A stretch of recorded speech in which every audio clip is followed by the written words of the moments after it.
And whenever you're ready, we're right about to click 6 o'clock and we are live on YouTube at this point. Okay, great. Just getting a teeny bit organized. Hang on 1 second. When I open one thing, something else disappears. Really fun. Okay, so I will call the October 27th school board meeting to order. And we have been starting our practice of reciting the pledge. So if you all would join me in the Pledge of Allegiance. I pledge allegiance to the flag of the United States of America and to the republic for which it stands, one nation, under God, indivisible, liberty and justice for all. Okay, great. Thanks, everybody. First item on our agenda is the consent agenda, which consists of the minutes from the October 6th workshop, the October 13th regular meeting, vouchers and payroll, a personnel report, surplus report, and contracts, and also some policies that we have on for a second reading. We reviewed those at a previous meeting. Is there a motion to approve the consent agenda? I move approval of the consent agenda for tonight. Thank you, Michelle. I'll second. Great, thank you. Any discussion? All those in, nope, not all those in favor. Michelle? Aye. Martin? Aye. Julie? Aye. Maria? Aye. And I here as well. So that motion passes. Thank you. Now we have citizen comments on our agenda. Are there any folks that have signed up for citizen comments this evening? Kim, do you say you saw any? No, I did not. Okay, no, Laura, Kim does not have any. Okay, great. I actually did it with about 30 minutes ago, and so I should be on there. Okay. So okay, you just and I got the link to join the meeting, so it should have gone through. Okay, and that's fine. If you want to just state your name, okay, and turn your camera on. I'm trying to turn my camera on, but it said that it's disabled by the host. So Ron will enable you. There we go. There you go. Okay. Hi, it's me again. Hi. My name is Chelsea Mahuika, as I'm sure many of you know. And I just wanted to speak today to advocate for middle school students and their families. After having my own difficult experience at the middle school level, I decided to reach out to other families to see how things were going for their children. I talked to over a dozen parents and I heard the same thing. This has been harder on their middle school child more than any other of their children. Middle school is a pivotal time in a child's life. That's the time when they are able to explore options with multiple sports, create friendships with a variety of different people, interact with many teachers, and really start forming the person that they will become. I have seen how difficult it is for my child at the middle school level. Most of his classes, there are only 1 or 2 other students with their camera on. And sometimes he is the only student with his camera on. Can you imagine being a middle school boy who is already struggling with the online format, only to see that none of your classmates are participating? I'm sorry, I did not plan on crying today, but I have seen my child, who is normally excelled at math and school, lose all interest and motivation for math and school. My child, who once was interacting with friends on a daily basis, playing sports year-round, now has little to zero interaction with children his own age. As a mother, I have found that there is a constant struggle to keep him on track, to monitor his schoolwork, and quite honestly, it's been a constant struggle, and that has caused a lot of stress in my relationship with my son. This being said, I do think that my son is probably in the top tier of students who are completing his work. He is trying. Myself and everyone else who I have talked to has received zero communication from the district to see how things are going for our child and family. no check-ins, no mental health evaluation. And quite honestly, I think the reason is because no one really wants to know, because if they did, we would need to take action beyond the January 26th start date that is originally planned. I know that you are in a difficult situation. I know that you have dozens of children that you are, hundreds and thousands of children that you are trying to manage their family life and different things that are going on. I requested weeks ago from a number of district employees for them to send out a survey so that we could see how families were doing in the Wenatchee School District. I have received no communication from the district after requesting that. I am disappointed to hear that the date that the school has set is January 26th. I think that I know that there are many things that you are all having to consider, but there are also school districts around us in Washington State who have taken action to move up their start times, especially for that middle school age group. I know that there are many students who are falling through the cracks. I had a mother reach out to me, a Latina mother reach out to me last week and say that her child had not been to school for 2 weeks. She received zero communication from a teacher, from a principal, anybody at the school to see where her child was at. Her child, she has withdrawn him now from school because of his negative experience. I know that the teachers are doing an amazing job. I'm so grateful for Dan Hansen, my child's advocacy teacher, who has made my child experience a positive one, but it is still hard. And I'm asking the district and the board to consider changing that start date from January 26th to as soon as possible. Okay. Thank you, Chelsea. I know that was very difficult to share, and I'm sorry you're having that experience. I just want you to know that we have a heart for all the parents out there who are struggling and the students, and we are aware, and we are trying. We really are trying, and I'm sorry that you're having that experience. You're muted, but I can't. Someone muted me. I would just ask that the school district send out a simple survey. That would be a really great way to understand what's going on with families and with mothers, because it's not easy. Yeah, So I know. I'm sorry. Okay. So I didn't want to come here tonight because I know I'm kind of the person that is always speaking up, but there's people that don't feel safe speaking up, and so I have to be that person. So. Okay. Thank you. Appreciate it. Okay. Sorry, but we have to move on. Okay. Next, we have a resolution on our agenda to name our pool, and I think you wanted me to talk about the resolution, but would you like Start with that, Jim. Jim, where are you, Jim? I don't see you. I see lots of other people popping up. There he is. Okay. Jim, handing it to you. Okay. So good evening, ladies and gentlemen. My name is Jim Beeson. I'm the district athletic director for the school district. I'm here tonight to request that the board names the Wenatchee High School swimming pool after James Elwin, who was our recently deceased social studies teacher at the high school and our head boys and girls swim coach.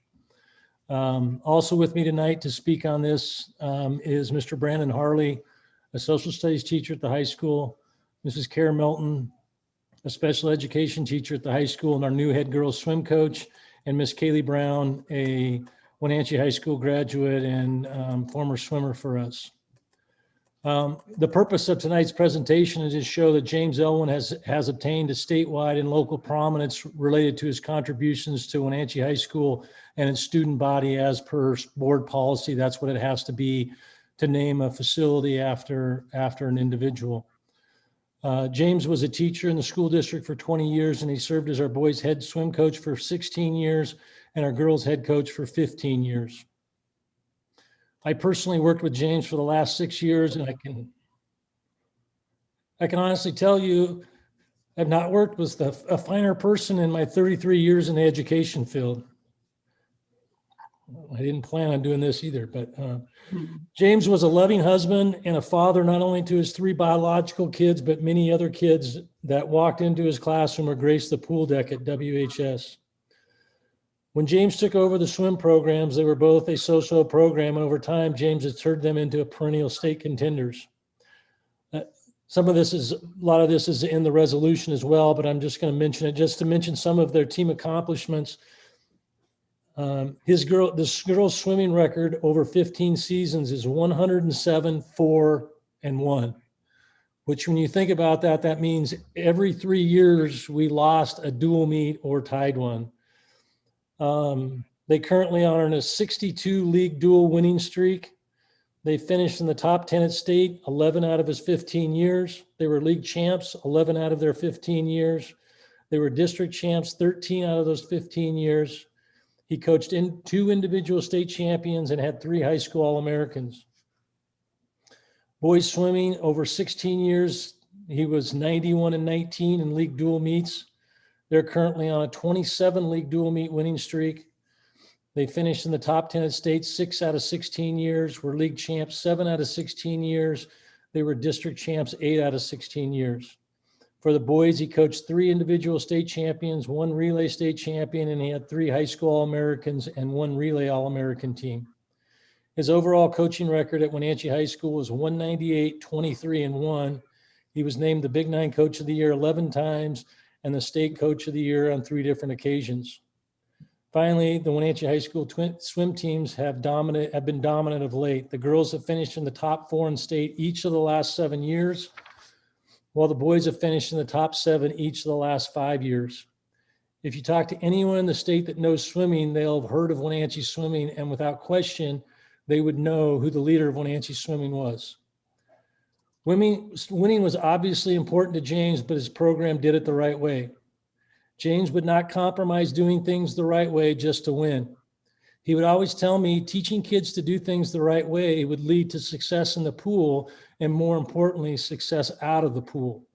James was a big believer that his mission in life was to make all of our students and swimmers winners in the game of life.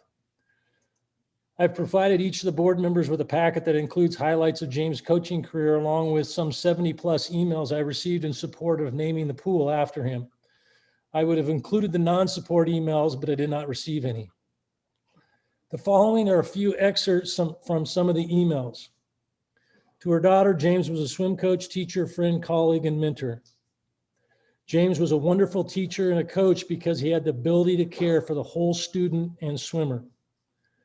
Elwin will remain as one of the most influential mentors of my life. Swimming for Elwin was not just about talent, but hard work and showing up each day with a strong, positive mindset. Coach Elwin encouraged growth in mindset, critical thinking, difficult issues, and he made it his goal to make each student and athlete feel valued. James Elwin was a highly successful swim coach, but also he was a mentor and teacher of integrity, warmth, and honesty. Quite simply, James Elwin embodied all that was right and just about being a coach and being an educator. James Elwin is the epitome of what a coach, teacher, parent, and person should be. James is a special person that deserves special recognition. James Elwin cared more about a student or an athletic's potential than he did about their immediate skill. James Elwin was everything we want a Wenatchee Panther to stand for. I think that says best of anything. James Elwin should be honored as much for his character as his accomplishments. Simply said, James Elwin had that it factor. James had a unique way of bringing out the best in every single person he encountered. Coach Elwin was like a second dad to me. Coach Elwin coached like every kid mattered, regardless of your skill level.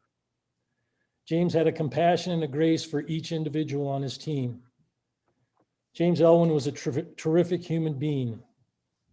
James believed in my kids despite their quirks, insecurities, and shortcomings, and he gave them support to become better people. James saw potential in each and every athlete. James embodied everything a coach, teacher, and father should be. Elwin was a role model for all of his students, and he supported everyone. There was no amount of words that can describe the amazing human James was and will forever remain in my heart. Elwin is the reason I graduated from high school. I wish we could all say that, have somebody say that about us. From the moment I met James, I knew he was someone special. James Elwin was always encouraging and inclusive and truly a legendary coach and human. James had such a way with young people that made you feel important, loved, and worthy. Mr. Elwin taught me more about myself than I ever knew. I always felt better when I was around Coach Elwin. Coach Elwin was the largest factor in shaping my young life and my trajectory in life. Coach Elwin taught his athletes the power of hard work and dedication while making sure each of us felt valued and special. Coach Elwin taught my kids wonderful life lessons about the value of hard work, discipline, and supporting your teammates. James Elwin embodied characteristics that inspired, motivated, and pushed student athletes to be their best.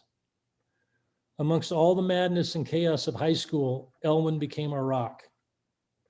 James Elwin was the epitome of what WHS strives to represent: inclusion, kindness, integrity, and excellence. Every student and athlete who stepped into James's classroom or on the pool deck felt as though anything was possible and that they belonged.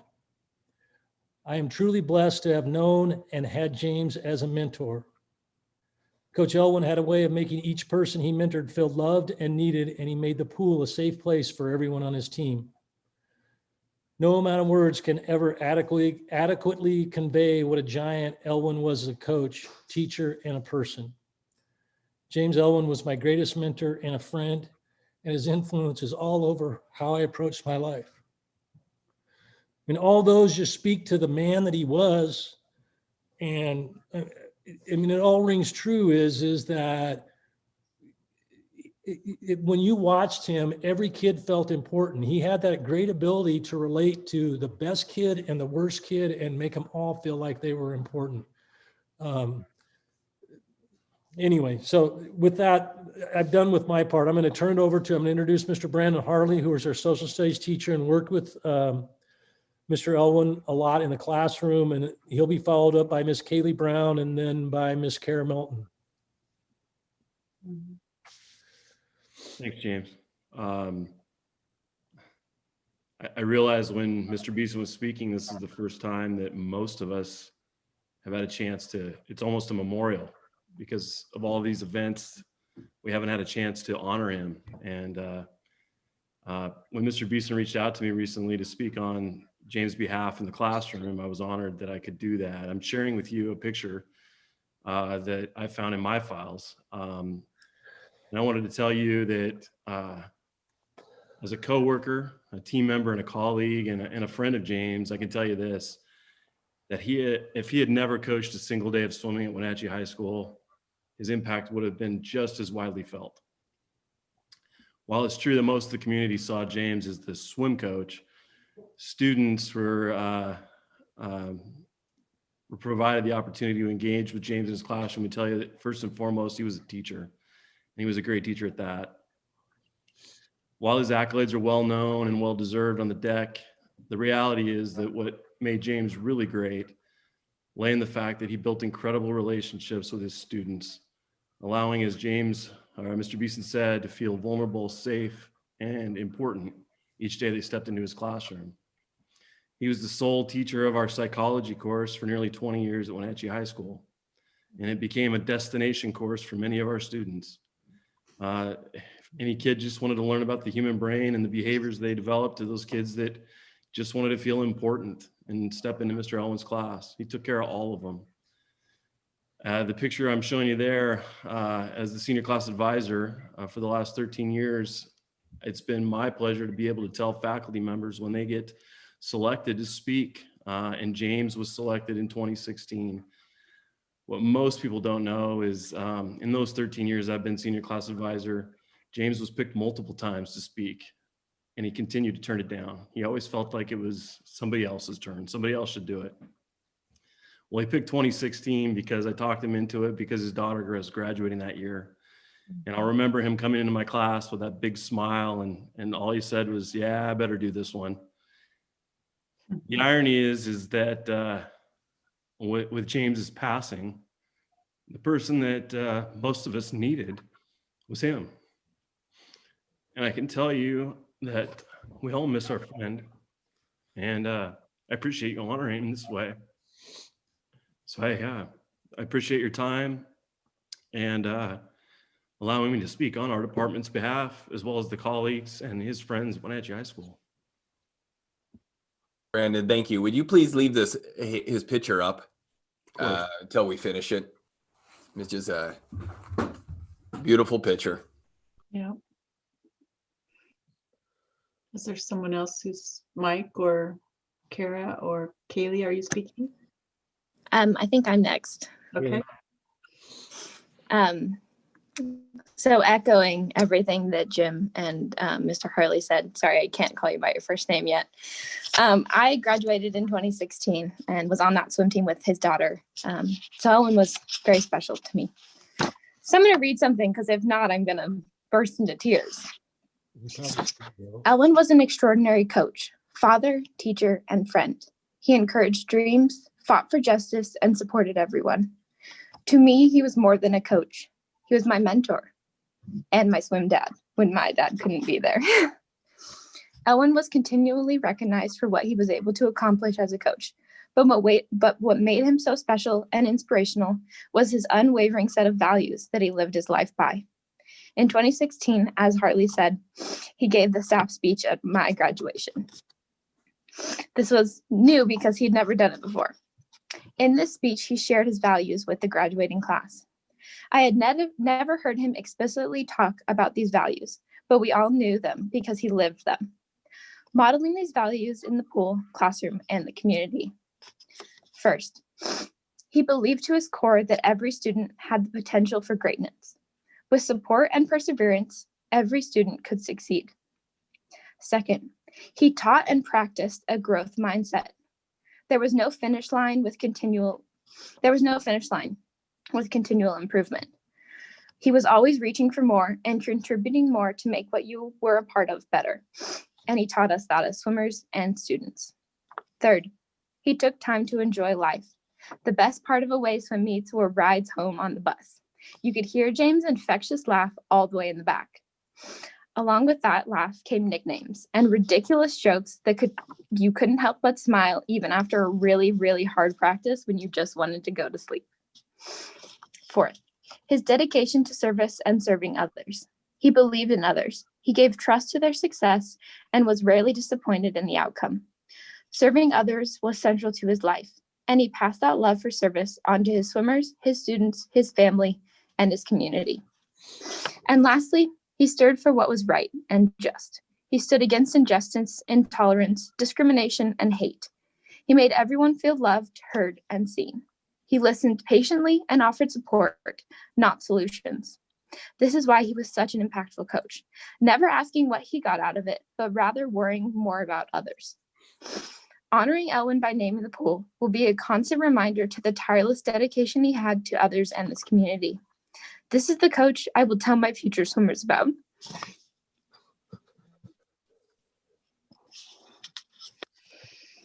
It's okay. It's okay. Thank you, and I hope that you name the pool after him. Thank you, Kaylee. Who's next? I believe I am. Okay. My name is Kara Melton, and I am I'm a special education teacher at Wenatchee High School. I'm actually going to be reading two statements this evening. The first from one of our Wenatchee High School seniors and senior captain, Haley Payne. She writes this about Elwin. Saying that Elwin had an impact on a large amount of people in our community would be an understatement. The 500 plus people who donated to the GoFundMe, the countless generations of swimmers he coached, the hundreds of students he taught, and all of his family and friends have been impacted by him in some way. That's a lot of people. And I believe that even more people would be able to tell you how great of a human being James Elwin was. In my life, Elwin helped me through many things. His ability to love and care for every person he met, to make them feel like they belonged, was something that I've never seen anyone else do better than him. His positivity and drive to make Wenatchee High School swimming the best it could possibly be was impactful to so many people. Elwin was the kindest guy you could meet. He was funny, caring, determined, and kind. He gave us all nicknames, and we gave him nicknames too. You could always count on him to greet you with his big goofy smile, your nickname, and a fist bump or high five no matter the day. Even when he was sick and going through it, he never missed a high five, fist bump, or hug when I saw him.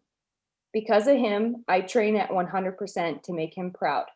Because of him, I am thankful for my health every day.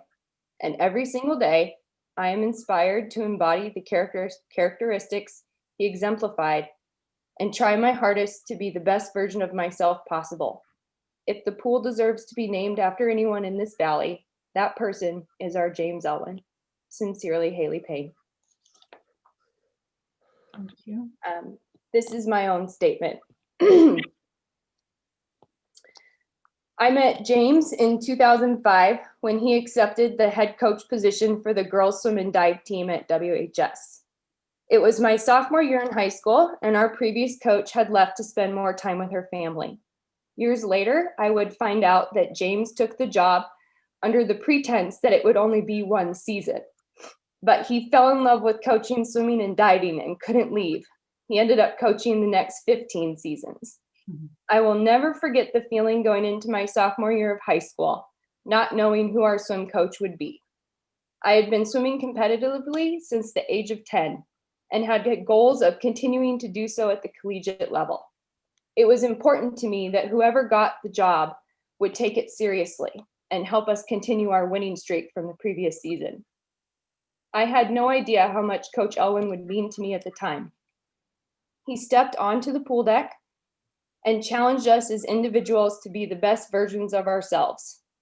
Coach Elwin cared more about who we were in the pool and out in our community more than he cared about winning meets. Every individual on our team counted. From the slowest athlete who decided to come out to swim or dive for their favorite teacher, to the athlete who had goals of swimming at the NCAA Division I level, everyone had a spot in Elwin's pool. The WHS Swim and Dive program went on to have such depth in the level of swimmers and divers that my senior class, 2008 seniors, went on to be the first group of seniors to go all 4 years of competition without losing a dual meet or districts meet. Coach Elwin always had this saying, "Why not us?" We used to think he was delusional about breaking into the top 10 at the WIAA state meet, but then we did it. This same attitude led to Coach Elwin's teams having unprecedented success both academically and in the pool. After my senior season, I had a big decision to make about where to attend college and where to continue my swimming. I knew I wanted to be a teacher like my own dad and Coach Elwin. I also knew I wanted to keep swimming, but I couldn't tell which was more important. My decision came down to a smaller swim team at a college with an amazing teacher education program, or a big college swim team and a less of a focus on teaching. So wrought with indecision, I dragged myself to Coach Elwin's classroom at WHS. I asked him what I should do. He smiled at me and told me I needed to do what was best for me. Then he asked me, "Are you going to swim for the rest of your life or be a teacher?" In that moment, I knew I wanted to be a teacher more than anything else.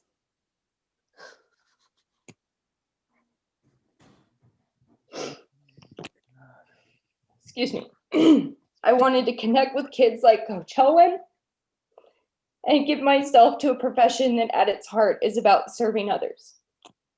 After graduating high school, I went on to swim for Whitworth and earned my teaching degree there. The whole time, Coach Elwin kept tabs on me and would insist that I apply for a teaching job in the Wenatchee School District when I graduated. Every time an opening came up that I was qualified for, he would call me. He'd say, "Ready to come home yet?" Eventually, it was time to come home, and my family and I moved back to Wenatchee. Before I could move my boxes into my classroom, Elwin had called me in help with his latest endeavor with the swim team, adaptive swimming for athletes with disabilities. Elwin was determined to make the WHS Swim and Dive program accessible to all athletes, and that included participating in the WIAA state meet. Together, we saw the number of adaptive swimmers for the girls go from 1 to 6 in 3 years. The WIAA state meet went from 1 heat of 4 adaptive athletes to 2 full heats of 8 athletes. Coach Elwin worked with coaches from across the state to make this happen. Perhaps my most cherished memory of James is handing a diploma out together to a young man who we had both taught as a part of the WHS inclusion program. This young man wanted so badly to be in Mr. Elwin's psychology class, but needed modifications to reach the high level of critical thinking that James was known for in his classes. Mr. Elwin made this happen for this student and cheered him on all the way to graduation. There is an activity that administration asks teachers to do at the beginning of the year. You sit in a small group and answer icebreaker questions. The last one is almost always, who has influenced your teaching the most? My answer has always been my own dad and James Elwin. James Elwin leaves behind a legacy of empathy, determination, and inclusion. These are values that all students, athletes, parents, and teachers lucky enough to have known him learned by being around him. We are Elwin's legacy, and there is simply no one more deserving of having the pool named for him.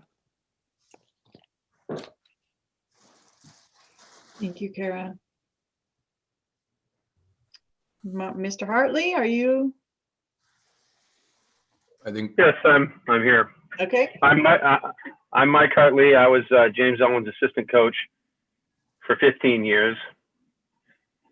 I couldn't be more proud of the girls that just spoke. Both of them are athletes, James's athletes. Good work, Kara and Kaylee. James is a wonderful man and a great friend. And basically he connects multiple groups and multiple generations to the swimming community together. Most people don't realize his wife swam in the Valley, in the 70s. She was a member of one of the first Wenatchee High School swim teams for the girls. And so Elwin's have been swimming here for a long time, and I can think of no better person to be a permanent representative of swimming in Wenatchee Valley than James Elwin. He is swimming in Wenatchee Valley for the last 15 years. Thank you. Thank you all for putting your hearts out there tonight in support of our fabulous teacher and coach, James Elwin. My son would echo those sentiments. He thinks of James very highly.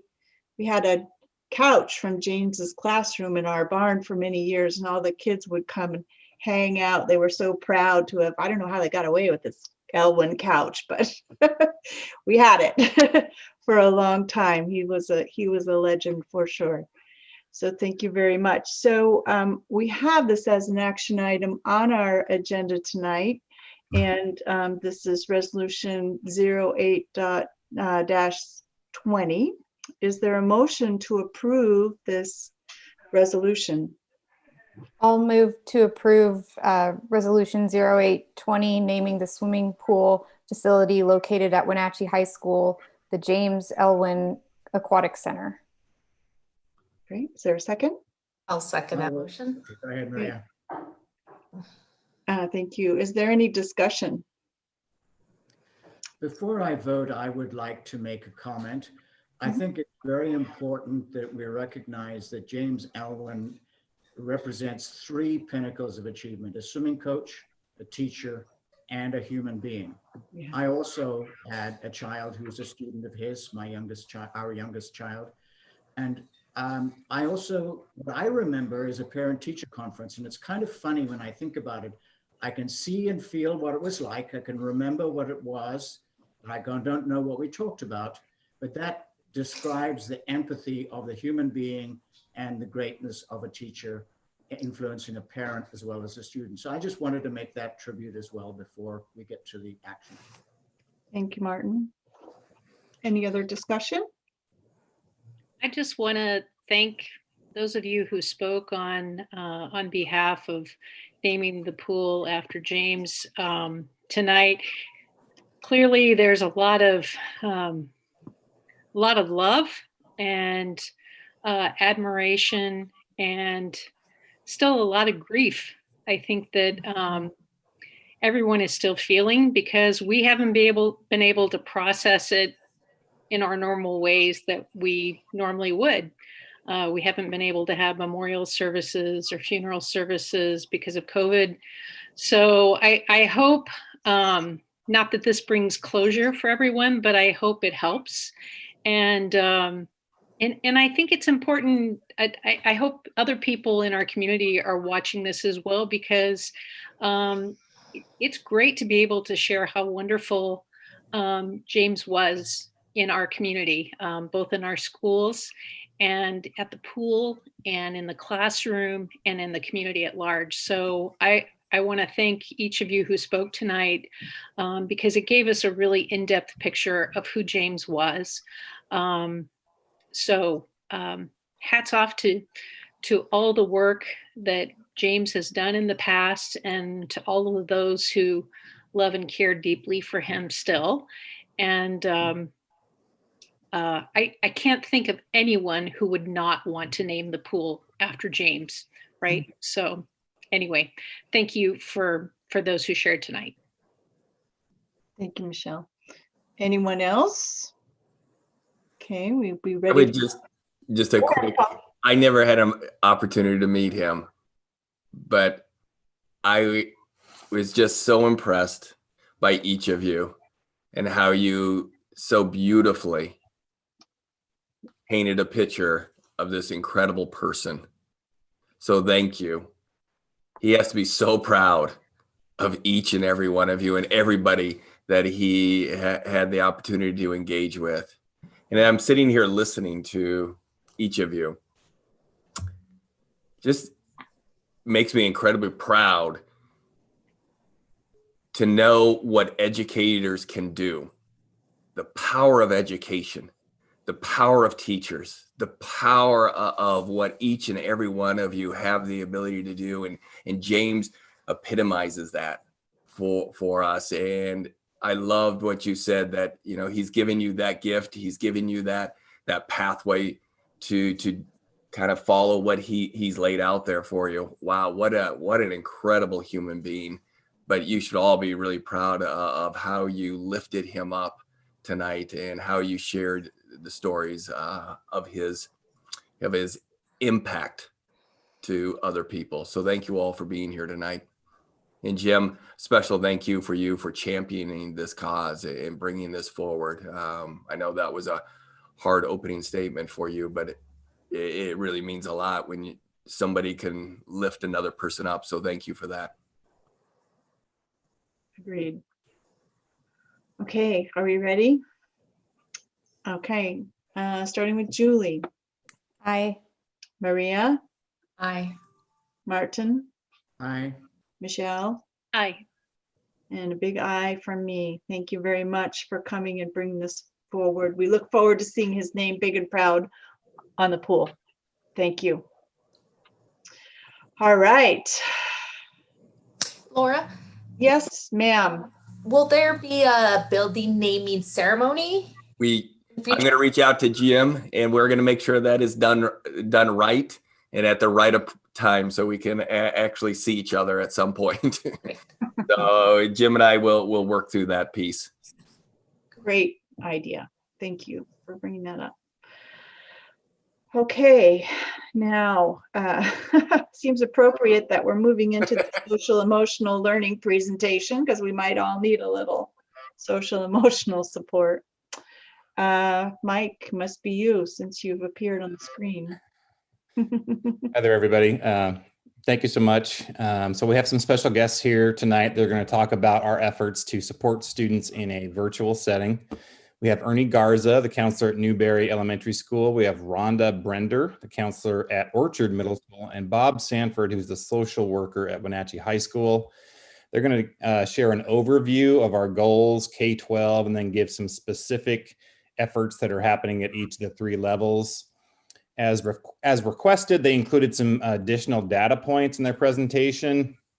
And if the board is interested in more in-depth review of the numbers, Stacy Bain and I can take those requests and dig up additional data for that. These folks are uber busy doing the work that is most important, which is actually providing direct support to staff, students, and families. So I just want to, Rhonda, Ernie, Bob, thank you so much for creating the presentation and spending your evening with us. And I'm just going to turn it over to you guys. Okay, I'm going to try. Thank you. Trying to share my screen here. Wait. Can everybody see that okay? Awesome. So yeah, that's a tough thing to follow, and it is kind of appropriate. So thank you for everyone champion James. So yeah, so let's get started. So we came together, wanted to talk to you and let you know all the great supports that we do have in place.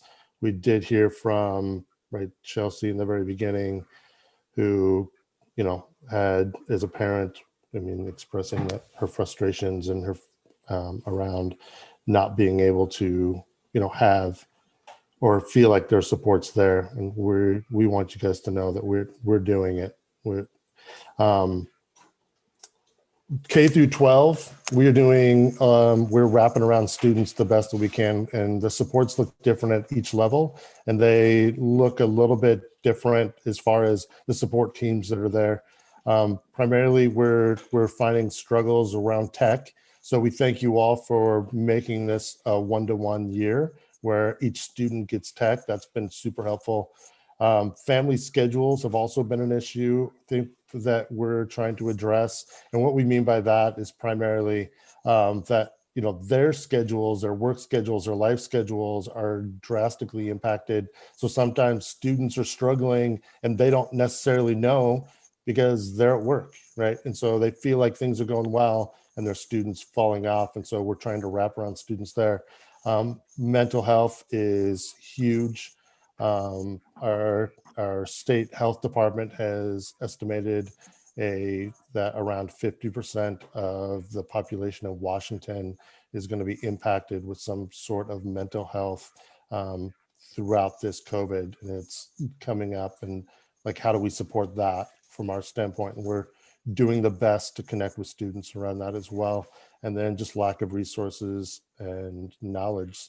There's only so much we're able to do from our end, being in a small community. We are tapping into every resource that we have, and we are, getting those out to families at a rapid rate, at the most rapid rate we can do. So with that being said, next slide, I believe, is Ernie or Rhonda. I think this one's me. So I want to talk a little bit about collaboration. This is not work we can do in isolation. And so we have teams at the buildings that we work together with to try and provide these services. And the teams look a little bit different at each level, but they include, to some degree, all of the people listed on the left there. The teachers are involved with providing information on how students are engaging and who's struggling in that sense. Involving parents as part of that team, our MTSS coaches, family advocate. At the elementary level, the student service specialists, attendance secretaries are doing a lot of work this year with our attendance being a unique way of doing business in the virtual world. Nurses, intervention specialists, special education staff, and then also wrapping in with our community agencies to provide those services as well. We work to collect data on what's going on with kids. So we're looking constantly at attendance data, who's engaged in those classes, by showing up at their Zoom meetings, and then also getting information from the teachers on not only are they in the meeting, but are they participating? Are they able to turn in work? That kind of stuff to find out who's who's really engaged in the learning, not just showing up, and then some periodic check-ins with students to see how they're doing. We'll talk a little bit more about those in a little bit. And then what do we do with that data? We meet quite frequently, anywhere from daily to weekly, with our teams to look at all that data and figure out what we need to do, put together some action plans to address the needs that our students and families are having in this setting, and to try and remove the barriers that they're facing to learning. Those are varied. We're keeping lots of track of what we're doing and then look at it week to week to see if it's working, if it's not working, what we need to do differently if our interventions that we've tried are not working. You can go ahead and move next. I think Ernie's going to talk a little bit about what some of those action plans have looked like. Yeah, thank you, Rhonda. Yeah, so through that collaborative process, what we've found, some commonalities K-12 is that we are conducting home visits. We are going out into the community. We are supporting families. Sometimes we're going out and conducting home visits because, lack of engagement, and we just are knocking on the door to say, hey, we're here to support. What can we do to help? Sometimes we're out supporting families because, parents or guardians are contacting us and saying, hey, I need your help. This isn't working. And through those home visits and this collaborative process, we are able to identify students that may need additional supports. And that's where individual counseling comes into play. A lot of times this counseling is done virtually. We'll be popping into the virtual setting via Zoom and using breakout rooms to meet with these students and determining what their needs are. And then a lot of times it's in person. We go out and we meet with them on their front porch, of course, socially distancing. We can go for a walk, whatever works just to meet those students' needs. And beyond that, if the need arises, we're referring out to community resources, of course, our major health providers, Confluence Health, CVCH, and then our local nonprofit agencies as well. And then sometimes it's just looking at 504 plans. What additional accommodations can we make adjustments need to be made for the virtual setting? Because as we know, we're not in the physical classroom. So what accommodations are needed virtually to support those students? All right, so moving into K-5 elementary specifically, and through meeting with my PLC and these 6 other school counselors in the district, we wanted to just share with you guys what we're doing to support the social emotional learning of our students. I know I briefly touched on individual counseling. I outlined here just a few topics that we typically are focused on and the needs that we're seeing. Of course, anxiety, the transition to the virtual setting. We're seeing now that as we transition here in the near future back to the hybrid setting next Monday, that is causing anxiety in our students. We're helping them develop skills for self-regulating. Below here you see virtual lessons.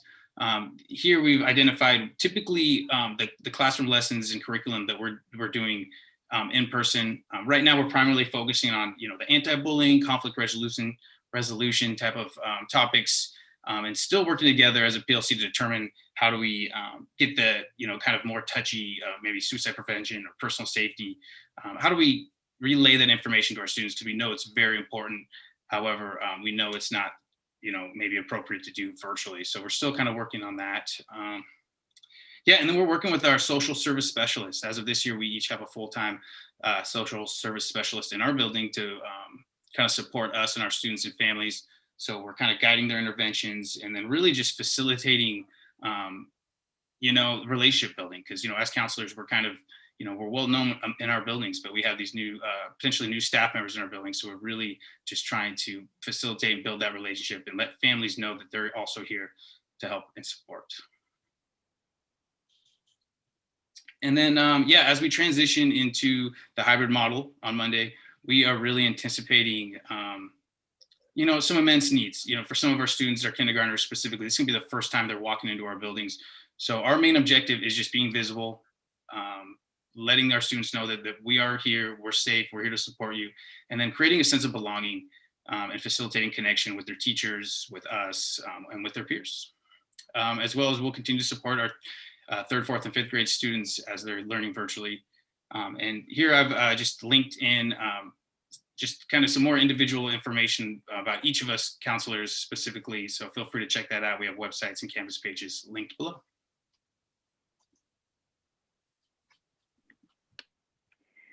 So at the middle school level, we're doing, a lot of the similar kinds of things, a lot of contact with students and families through email, phone calls, lots of home visits. I've done more home visits this year than I think I've done in the 20 years prior combined. Some periodic check-ins, either through surveys or just checking into classes.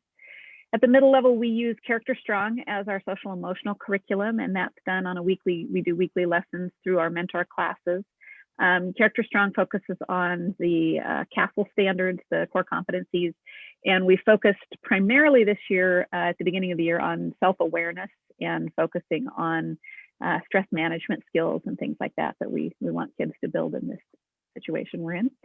Weekly mindset lessons are going on within the classrooms. This year, we developed the Educational Advocate program where we assigned one staff member for every student to be their go-to contact person, both for the student and the family. And we started the year with individual conference meetings with the student and family on Zoom to talk about what learning was going to look like this year, try and address some of their concerns that they might have had and explain things and get to know our families a little bit that way. And then that's been kind of the contact person throughout the year that's checked in on students and checked in with their attendance and how they're doing, that sort of thing. As we go into conferences this week, it's the educational advocate who will again be meeting with the student and family to see how things are going. That individual has collected information from all of the teachers, so they have information to share about how they're doing it in the academic setting. And again, reaching out and just asking, how can we best support your family during this time and with the learning? We advocate for students in the academic setting, oftentimes being that liaison between student and teacher. Ernie talked about individual counseling, group counseling. Of course, we're still doing that. Referrals to our community agencies. I didn't include numbers in part because at the middle level, the first couple months of school, we don't do a lot of referrals out. We're working to get to know our kids. Typically after conferences, we see a big uptick in the referrals to our community agencies. So I anticipate that to be happening. We work to send positive notes home from all of our staff just to kind of keep kids encouraged and keep plugging along. And then just like the elementary, we've sort of increased our digital presence to provide resources online. I stole an idea from a school back east about this virtual calming page, which provides a lot of great stress management activities that kids can get in and look at and try. I encourage all you to take a look. It's not just for kids, so kind of a fun thing to do. So that's out there as well. Turn it over to Bob to talk about high school. Awesome, thank you. So we talk about SEL a lot, social emotional learning as kind of being super important at being the plate. And I think this year has really demonstrated that it is. And that plate is constantly shifting on us, right? We're trying to figure out how it is that we're going to connect with these kids because we know without connection that we're not able to really provide any of this stuff for them. So the amount of work that's going into connecting with students has doubled, if not tripled. And one of the things that we at the high school have done, and at the middle school level, I think we're doing this at all levels primarily, is student check-ins. So we've actually created check-ins to ask questions, and then we're monitoring what those responses are, and then getting back to students like within a day to like 4 days, depending on what the responses are. I put in here the responses of the most recent check-in. Unfortunately, this is only one tool that we use to connect with students. We're not anticipating that we're going to catch them all and hear all of their concerns, right? I mean, we're struggling with engagement. I mean, it's difficult to engage all the time virtually. But the ones, as you can see, great, 14.7% of all the students that took it. The not that good, 9.7. That's kind of right where we thought it would be. If we looked at past the 2018, the Healthy Youth Survey, that kind of runs right with that, with those numbers. I really want to emphasize last year, we did a great job collaborating with our community partners, Catholic Charities, Confluence, Children's Home Society, and now I'm forgetting who, CVCH, I apologize, CVCH, to do a screener, which was, we used the PHQ-9 and then the Columbia Short to help identify students that are struggling with mental health. We did that in one day last year, and that was super helpful. We are not doing that screener, though what we're doing now is just a check-in. The screener would be an in-person thing.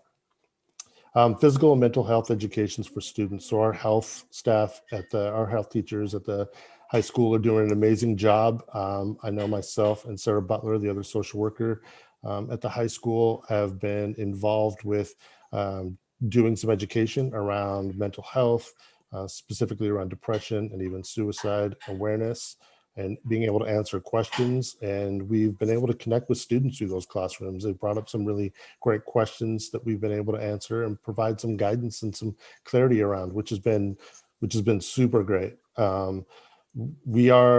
We just did today our first community partner, Catholic Charities, an amazing neuroscientist or doctor, I can't remember, she's a neurologist. Anyway, Robbie Nelson gave a 30-minute talk this morning around stress, which we're going to be posting for all staff and parents to be able to watch as well. The CVCH is also doing some TikToks around stress that we're going to post for students because we want to be able to speak their language. We knew that creating something to try and hit everybody runs the risk of hitting nobody. So we wanted to make sure that we were talking to both parents at their level about their own stress level and caring for themselves, as well as students being able to do the same. And so we wanted to speak those languages. So those are things that we're working on. We're looking to do those each month. Our ed advocates, as you can see, just like at the middle school level, we currently have 22 serving 138 students, constantly checking in. Students that aren't participating get an ed advocate, and we're connecting and trying to reach out, do home visits, trying to get them reconnected back into school. Our student needs requests, our family advocate is busier than ever. I think that we just got a grant or voucher to switch. We have a Panther House now, which has food and some clothing, and I think now we're doing a voucher system. I don't know have everything on that, so I don't want to speak any further to that. Staff overall well-being, kind of going back to that, what I was talking about with the community partners and virtual. We're doing check-ins with our staff just like we're doing with our students, because without that foundation of them being supported, them taking care of themselves, we can't lift and do that support for students for very long. I compare it to, I'm not sure if you've ever heard of the glass of water. I mean, if we all are holding a glass of water, I mean, it's light, it's no big deal, it's a glass of water. But if we're holding that for long periods of time, it doesn't change weight, but it gets heavier. It gets to the point where we're no longer able to hold that. And so we want to make sure that our staff is equally supported as our students, because they're managing a ton of stuff, right? One thing that I get the privilege of is I get to meet with students on a regular basis, and they turn their camera on for me. When we went into the classrooms, we're looking at black screens, and we talk about, how detrimental that is to our staff. I mean, our students are seeing that too, because hardly anybody's turning it on, but our staff is speaking to black walls on a regular basis. And that's it's taking a toll. So again, working with community partners on stuff to support our staff and students. MTSS coordinator, we have a student concern form that anybody in the community can go on our high school website and put in a concern saying, hey, this student we need to connect with regarding anything. Currently, we have 1,070 student concerns as of October 23rd. Last year, we totaled 1,975. That's for the whole school year. So we're getting a ton of concerns. And as you can see in the numbers here, just over 7% are social emotional and 2% are behavior. The highest majority, is we know every single year, is going to be freshman and sophomore. They are our more volatile, emotional classes. And so as they continue to grow and get more comfortable in the school, some of those social emotional issues are reduced just naturally as they're developing as people. We also, last year, we started a program, Forefront. It's a suicide prevention team. So through the University of Washington, we have collaborated and we get a grant. They have provided us a coordinator. They've provided us with trainings. And then our staff has been trained. We have currently 10 on our staff at the high school, and we train our own staff on suicide prevention. It's called Learn, and we can send out information about that if you'd like more. But it's amazing. We're doing like hands-on learning, like really giving applicable information to staff about recognizing, and then also giving them permission to not feel like they have to ask a question. We're creating a community at the high school and making the idea of making this a more common conversation. It's not as scary. And so it's been our school has taken a huge step. We're a long ways from where we want to be, but we're getting there. We're also we're involving parents in this. So we're getting a parent component to this forefront so that we're not just educating our staff, but we're also giving parents opportunity to get this education. And then we're also doing a peer mentoring piece of that as well. So we know that it can't just be staff that is recognizing this. We also know that students are going to go to students before they come to an adult. So we want to create a support system through that. So it's a 3-year project. We are midway through our 2nd year, and we're continuing to grow, and we're working towards a parent aspect of it. And we'll keep you posted on that. Student support referrals. So as social workers, as you can see the numbers, it takes us a lot of outreach to reach just, yeah, it's half, like 362 successful student connections out of 722 attempts. In the last 2 years that I've been at the high school, that number is nowhere near that. I'm like easily 10, like I'm like 10 for 10 connecting with students, because I walk down, see them in the hallway, I get them out of the classroom. Like there's none of this where I'm attempting to connect with a student and don't get success. And right now we're spending a lot of energy just trying to connect with them. And those are the numbers that I track. That doesn't speak to our counselors, our ed advocate, our teachers, right? I mean, our admin, every single person in our school district right now is turned into a support staff. And the amount of energy and attempts that we're sending out to connect with students is I mean, it's astronomical. I mean, there is no lack of effort on the part of any staff member that I've come across in the Wenatchee School District. Currently, we have 8 counseling referrals, I believe 9 as of today, so that's updated. Last year, we had 41. I want to keep in mind down there, we also did the freshman screener about this time, so we had an influx in counseling referrals based off of that. It was 15 the year before that. So I feel like we're kind of still right in line with how normally it is. Yeah, so there's that. And that's Wenatchee High School. West Side, they do an amazing job. I get the opportunity of working with West Side High School as well. And so actually, I want to back up real quick because I apologize, because Rhonda, so we did currently right now for the student check-ins, we are working with our community partners, and we've been working for the last month. We've created a more in-depth check-in at the middle school level, and we met again today. So we have established partnerships with, again, those 4 primary partners right now: CDCH, Confluence, Children's Home Society, and Catholic Charities. And they have designated a support person for us as we do these check-ins. And we've added a couple pretty in-depth questions to it to really check in with students. And we're starting with the 8th grade class. We're doing 1 middle school a week starting next Tuesday. And it's amazing. Like the middle school, so the middle schools are doing amazing work, as they are at the elementaries. Like I can't speak enough to the amazing work that our staff is doing. Like it makes me emotional. So Rhonda, do you want to talk about that real quick too, about the middle school one? Yeah, we've been talking about this for a while and trying to ask those important questions that we know people are struggling, and trying to identify those kids. but we needed to take our time to make sure we had the supports in place that when we ask that question, we're prepared to deal with the answers that we get.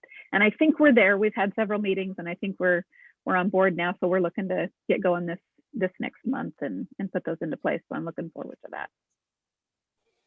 Yeah, we knew if we were going to ask the question, something that Chelsea at the start when her public, when she was talking, I mean, we want to ask the question, but if we ask the question and we get a large amount of responses of students that need immediate, then that's just unethical for us to ask, because then we cannot actually get to them. So we know that they're struggling, right? We also know by asking isn't putting it in their head, but we're wanting to ask and respond. And so we're doing it at the level that we know that we can respond at. So that's been really key. And we've got a great group that's doing that. We'll keep you posted on that if you would like. West Side, they focus on the whole student and have for a long time. Corey Callahar, I think you've heard from him multiple times. He's really an advocate for the trauma-informed education system, which I'm a huge proponent of as well, right? That doesn't mean that I think that we need to shift from an educational system to a mental health system. Not at all. I think we stay in our lane. We educate our staff around what that looks like, not to make them mental health professionals, but to give them the tools to be able to recognize that so we can get them to those individuals. I know that we're working towards that on a regular basis, and it just, they do a great job. Their graduation class, they've, just like what Rhonda was talking about with their ed advocates, they've got groups and they're checking in with these students on a regular basis. They also follow the Character Strong. I think Foundations is something that is amazing, that every student takes this class, and it is talking about mental health and their social emotional well-being. And it really helps students identify, like they walk around with a card, and I can't remember the name of it, but each student gets to identify what their triggers are and what their protective factors are, so they know if they're struggling, they can pull their card out and show it to a staff member, and they can get them to what they need to kind of reduce whatever emotions or situation that they're currently in. They also have a My Life, a web-based application, as you can read there, they're just doing great work. They also have a smaller population, right? So they get a little bit more one-on-one. And so some of these students are really kind of needing that. So now with the addition of the second social worker, we get to help out and be a participant with West Side as well. Ernie, you want to talk on this? Sure. Thank you, Bob, and thank you, Rhonda, for that. And we just kind of threw this slide on here just to let you know that we are resilient. And when I say we, I don't mean just myself as a school counselor or Bob as a social worker, but we as Wenatchee School District. And we have seen that through our collaborative efforts and through home visits and Zoom breakout rooms, that we have seen an increase in student engagement since the fall. We know that the things that we're doing, they are working, and we know nothing will replace physically having the students, in our presence. But through this process, we have been able to better understand the needs of our students and our families. And we know now more than ever that, there is a critical need for this social and emotional learning. And we just thank you for giving us the time to, speak to you and share the work that we're doing, and then for making this a priority. So we appreciate that. Bob, Rhonda, anything else you'd like to add to that? I just think now more than ever that, that we can empathize with our students, because we are also going through the same exact thing that they're going through. So that is, if there's any one takeaway from this, it's that we can empathize. And if we're struggling and if we're feeling it, you can guarantee that they are. So this is a we lift and not a me lift. So I think that's the key component, and that we're doing it. That, it doesn't always feel like it, but we're out there doing it. So questions? I just have a comment. feels like a conundrum. You know, the most striking thing I heard any of you say tonight was that, and this isn't a quote, but basically it's unethical to ask the question if we can't provide the supports. That's shocking to me. I get it, but I'm sort of horrified by that concept. And seems to me like the single best thing we could possibly do for our kiddos is get them back into buildings safely. Yeah, I'd kind of like to follow up on that comment. Could you talk a little bit more about that, Bob? Because that that didn't quite sit well with me either. I'm a mental health professional. I think if anything, if we find that our kids are struggling with something, whether it's suicidal thoughts or depression or anxiety, yes, we need to be getting them referrals, you know, and we might say, yeah, we don't have that in-house to support, but we need to be making those connections in our community. So maybe maybe you could talk about that a little bit more, Bob, just to kind of clarify, like what questions do you feel like are not appropriate for that kind of school survey or check-in? Yeah, so great questions. And I guess my thought on that was going more towards when we ask the screener, if we're asking any mental health questions that we are not able to get to. And even, right, these questions, so like we took for the middle school, we're taking the top 2 questions off the PHQ-9. For those of you who don't know what that is, it's the personal health questionnaire. Many of you probably have seen it in your doctor's visits. It is a depression scale. It does not diagnose, but it is a depression scale and used for that. But we took the first 2, which is asking if they have little interest or pleasure in the last 2 weeks, and if they feel down, depressed, or hopeless in the last 2 weeks, and how often they felt that. With that being said, if we're asking, for instance, there is close to 600 students at each one of the middle schools, and I may plus or minus, right? We're asking each of those students on a regular basis about that. And I think as also a mental health professional, if I hear a student who answers that almost every day they're feeling down, depressed, or hopeless, and we aren't able to get to them for at least a week or 2 because of the total number of staff members we have, that it's just not physically possible for us to connect, especially right now when it is taking, so on average, I get to talk to probably 4 or 5 students, and it takes me a good 8 to 10 hours a day to connect with them to get to have those conversations. Tim Trainer, one of our counselors at the middle school, at Pioneer Middle School, it took him half a day to find 1 student who had answered that. And so it's about time. And I guess my point about it being unethical is if we're going to ask it and we cannot respond in an appropriate amount of time, then that is an unethical question to ask because we can't do anything about it. Yes, we already know that these students are struggling, and I mean, whether we ask it or not.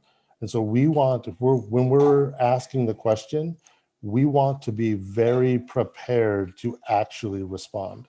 So we're tiering this out. And what I mean by that is we're staggering it. So we are asking the question. It's just going to take us a longer amount of time. We're not doing it in a large mass questioning, if that makes sense. It's just we're staggering so that we can actually respond and get to those students and get them the supports that they need. And if I can just add on to that a little bit, to Michelle and Laura's question, I think one of the things Bob was referring to is last year when they did the full screener at the high school, they flooded the building that day with additional support. So literally everybody was getting support almost real time on that single day. The check-in that they're referring to is a lighter version of the screener. It is not the full screener, but it is questions that get to a little bit around depression and how you're doing. And in order to try and respond to those, we are doing a similar approach where for example, the middle school counselors will all be congregating at a single school. That's why we're doing one school at a time. So next Tuesday, they'll be at Foothills Middle School. All of the counselors from all of the middle schools will be at Foothills Middle School, so they can be assisting with any of the calls that come up based on the questions in the check-in. And that's where we have the connection with the community partners for any of those calls that get handled through the check-in, and they're reading that there's some sort of a red flag coming up, and we think this needs to be something a little bit more deeper than a talk with a school counselor, and that's where we have that connection there. I also had a follow-up since we're talking about the check-ins at the high school. So Bob, you said that there were 391 students who were doing check-ins, and you kind of listed kind of how they were responding, but that's you know, that's not quite 400, and we know the high school is much larger than that. So I'm assuming this is a voluntary check-in, and is this online, or is this in the classroom, or kind of, if you could talk a little bit about how that's being done, and why are we missing so much more of the student body with that check-in? Because my concern is, okay, the kids who aren't checking in, is it because that they're struggling and having concerns, right? So maybe you could kind of address Yeah, great the question. numbers for the check-ins. Yeah. So we created for each grade level a canvas, which is a Because You Matter. And each one of our school counselors also has kind of controls and a teacher within that. And so we created grade level check-ins. And so each counselor puts it through the canvas. And then we reach out to teachers at first period and say, hey, can you have students check in? Or defer to that, right? So we are like providing it through our counselors, send it out through the canvas, which sends an automatic email to students. And then our first period teachers are talking to the students of that class saying, hey, go check your canvas and fill this out. We'd love to know how you're doing. That went out one time, and we will continue to send those out. So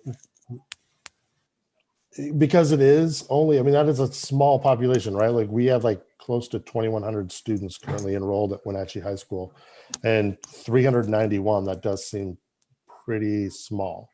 So we're going to continue. The idea is like starting off, like doing that check-in, and then it's a preventative measure, right, for them. And so it's an engagement piece. So counselors can reach out, I can help reach out. We have ed advocates that reach out once they respond, whether it's good or bad, because we want to do that response and just let them know that we hear them. With that, we're hoping that through peer interactions, they're like, no, that's a good thing. We should just check in. And hopefully the next time we're going to send it out again right after conferences. So I can't remember if it's next week or the week after. So before winter break too, we're going to shove that back out again and really emphasize it. So we're going to keep using it to try and reach more and more students. And hopefully through their interactions and getting a good response, that they're going to be like, no, that's a good thing. They're doing more than just asking. They're following through. They're walking the walk. So that's how we're using it. It's one other tool outside of our student concern form, which again, that brings in a lot. We've had 1,070 of that. So we knew that we weren't going to capture all students with the check-in. We just wanted to add one more piece that's like, hey, how else can we connect with students? So that's the idea behind that. So I have one more question and then a comment. So Rhonda, on your collaboration slide, you talked about the attendance personnel, and at our public comment, there was a reference made to a student being absent for a while, and I received something recently regarding a student being absent. So my question is what is the number of absences, or is maybe it's different at different buildings or different levels, but can you guys talk about, this many absences triggers a phone call either from a teacher or a counselor or something? Could you guys talk a little bit about how attendance ties into how we're watching out for kids? I can speak to Orchard. I don't know specifics on the other two middle schools and how they're doing it, but I will tell you that at our school, if a student misses 2 or more class periods within a day, one of those auto calls go home. So parents should be notified on a daily basis if their child has missed. And then if we print out attendance reports once a week, and we review those in our collaboration team and put together a plan to reach out to students and families when we see, it's usually if we're seeing an uptick, a change in attendance patterns, or if someone's just not attending. And that outreach can look different. It can be, emails and phone calls directly with the student. It can be phone calls to parents. We reach out in lots of different ways because we're finding we have to hit multiple ways to try and make contact. If we still can't make contact, it's a home visit. And we've done lots and lots of those as well. So every building kind of has different parameters for that, it sounds like. You can only I believe everybody's doing the auto calls. I don't know specifics on the other buildings about the reach out in the other ways. I know they're doing a lot of home visits and contacts as well, but I don't know specific on attendance for the other buildings. Yeah, and Michelle, that's data that I can get for you, and Stacy can get for you. All the buildings do something very similar to what Rhonda was describing, and looking for our kiddos if they're not showing up or they're not engaged. That is literally the main focus of what the leadership teams and the support teams are doing at each of our buildings. Yeah, I recognize that this is really hard work, and I want to present all of you for sharing this data with us tonight. I especially want to thank you you had mentioned the forefront suicide training that's going on at the high school, Bob, and that really touches me because these are kind of wacky times. And as you mentioned at the beginning of your presentation, that they anticipate that, over 50% of people are going to be impacted in their mental health during this pandemic in our state. So, I think everything that we can do to help people who are struggling, whether it's our students, our families, our staff, there's kind of no one that's really left untouched, right? So I really appreciate that you guys are kind of extending out and doing this training regarding suicidality, because that's a big piece that scares a lot of people, that some people don't really want to talk about, but is really important. So I appreciate the efforts for that. Thank you. And I'd like to give a shout out to our admin and all their support from above, because we couldn't do it without them. So they've been huge proponents. Mike, Stacy are awesome at really, and Eric Anderson and all the admin at the high school have just been working diligently to make sure that we get the resources and get this out. So thank you. Things that you guys touched on was support for staff. But while I'm hearing all this, I'm thinking, okay, there's 1 or 2 of you guys, and there's 500-600 little ones, or what is it, Stacy? The littles, yes. The littles. And so, I mean, what are we as a district doing to support our counselors? Are we providing additional support? I think the high school is a little bit more fortunate where you guys have, a handful of counselors on top of the work Bob and your colleague is doing. But, especially at the elementary level, as kids return to the building, my heart goes out to you, because you're going to have 2 different cohorts, kids at the building, kids still doing online learning. As kids enter the building, you have a lot of kids that are kindergartens, they're in a new school, K through 2. A lot, from what I understand, from what I've heard this week, also some of them are going to be having a new teacher starting on Monday. So all those factors, what kind of support are we providing you guys? So I can answer part of that, and then anybody else can jump in. So I think, as Ernie may have mentioned, this year the district is providing the SSS positions at each of the elementary school to provide some additional support to the counselors, so that not so much of, I mean, they still have overwhelming jobs, let's be honest, but that is an additional support that they can call on. We've been doing a much better job, and Bob has been great at kind of spearheading this, is partnering with our community resources. There's so much resources that are out there, and we're doing a better job. Thank you, Bob, very much for your hand in that, in accessing those resources and utilizing those. And then Stacy can probably talk a little bit about the approach when our littles do come back, because it is literally all hands on deck. Thank you so much. And Maria, that is a fantastic question. You know, in terms of thinking about our counselors and how we continue to support our counselors, the counselors are very supportive of one another. So just being in the elementary counseling group, it is so phenomenal to see their professional learning community and how they care for one another. That is the same at the middle and high school level. So they almost have this innate sense of caretaking. That is not to say that we definitely need to provide more coffee cards and opportunities for them to let their hair down, for sure.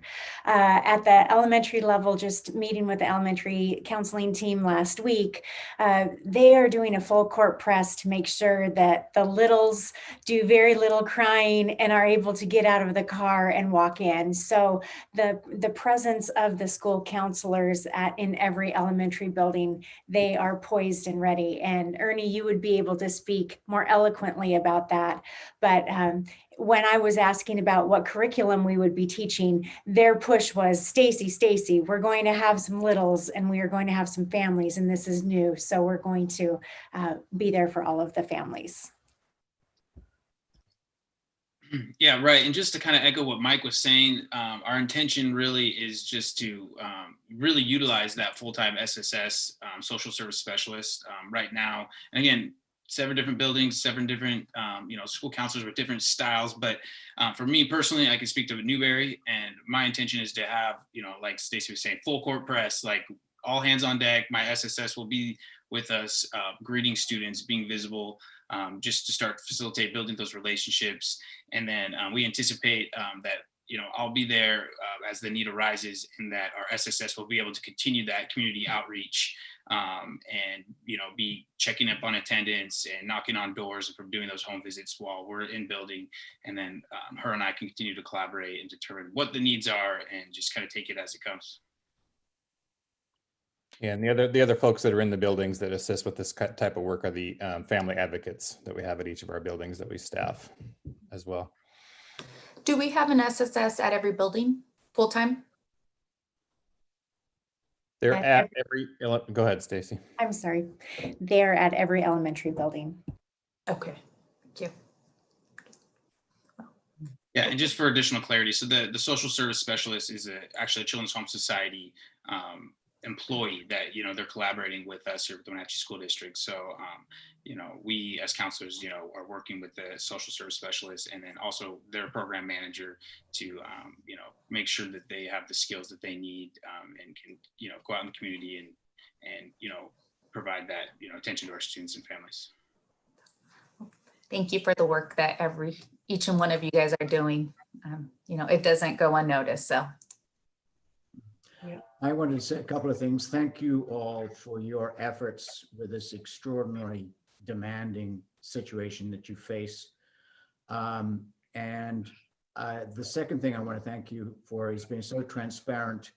I am not knowledgeable at all about your struggles, about the students' struggles, about what life is like down in the trenches and running the show. And I think it takes a lot of bravery and to tell us what you're seeing and how you're working. And just talking about values, accountability, and transparency, I think you're brave to be transparent of what's going on. And hopefully you'll learn from each other. We'll be woken up by you, and we can all put in efforts together. So it's more than just what you're doing. It's being open about it. I want to thank you all.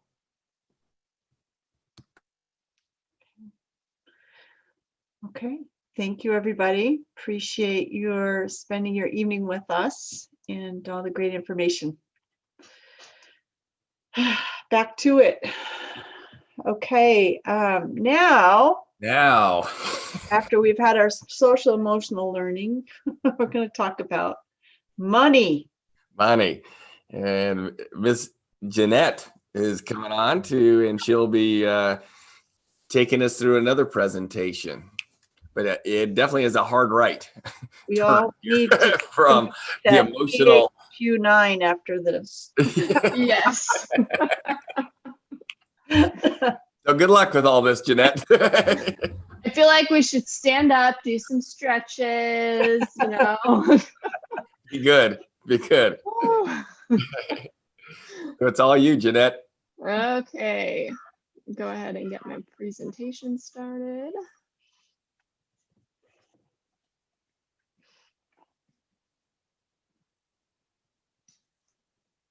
Okay, so just like last time, if you guys have questions as we go along, I will plan to just pause at the end of every slide so that you guys can ask your questions. I know it's a lot of information and it's definitely different than the other things you've heard tonight, so we're definitely switching gears.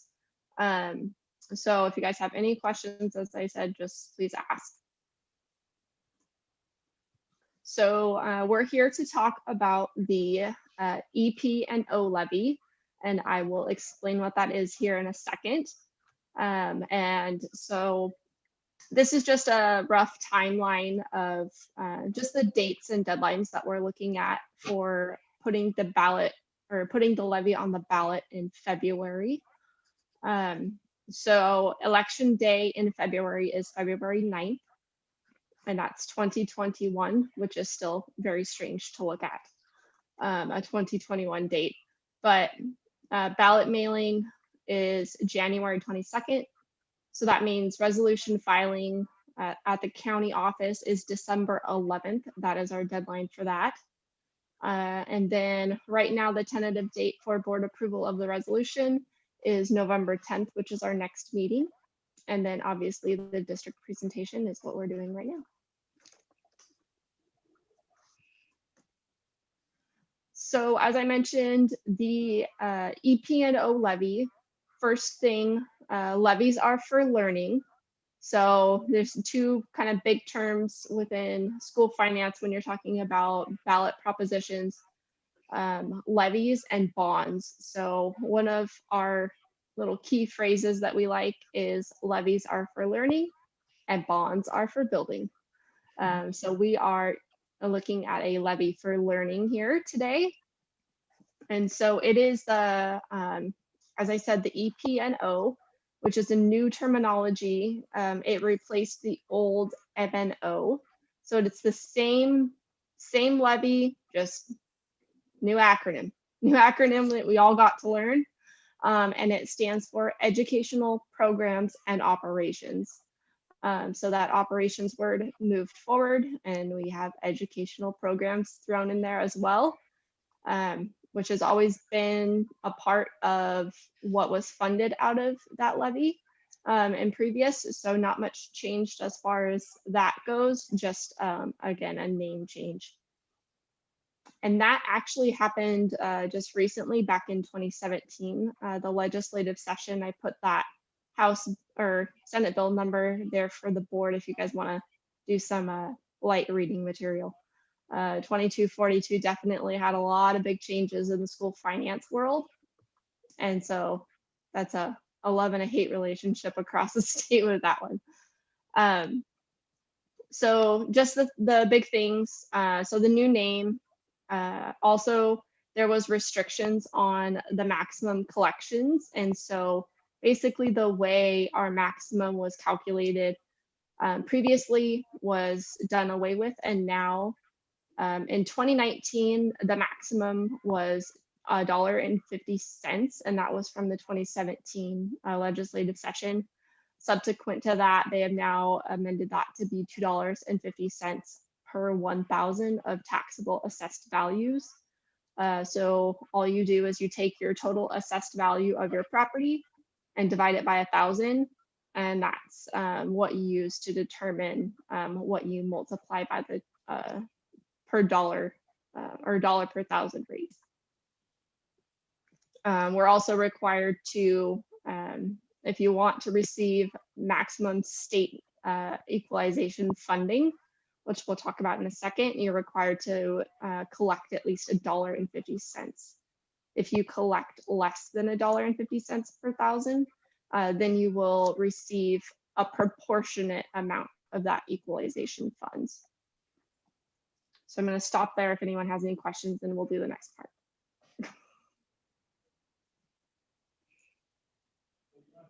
Okay, keep going. So the next piece is the state equalization funds, which is LEA, Levy Equalization Act, I believe is what it stands for. Basically, again, previously it was calculated a lot different way. We're not going to go into all of that. But essentially right now, it's state match, and it funds the difference between about $1,650 per student and whatever is locally collected based on that $1.50 per 1,000. So the state essentially says, you know, the $1,650 is the total amount. And then it says your taxpayers pay, you know, half of that. So we'll give you the other half essentially. Also within that Senate bill, there was levy expenditure reporting requirements. So that was new. So it requires OSPI, so the Office of Superintendent of Public Instruction, requires their approval of levy plans prior to the election date. So that will be something that I will be completing and submitting to the state once we have determined our amounts and we've passed that resolution. And then the enrichment levy, which is now what it's called, the enrichment levy expenses are required to be audited annually to ensure that the activities are allowable. And so they look at that plan. They also look at anything that's in the law around allowables. And so that actually in the spring is when we'll receive our first audit for compliance around that. So that will be very interesting to see what comes about from there. So any questions on this slide?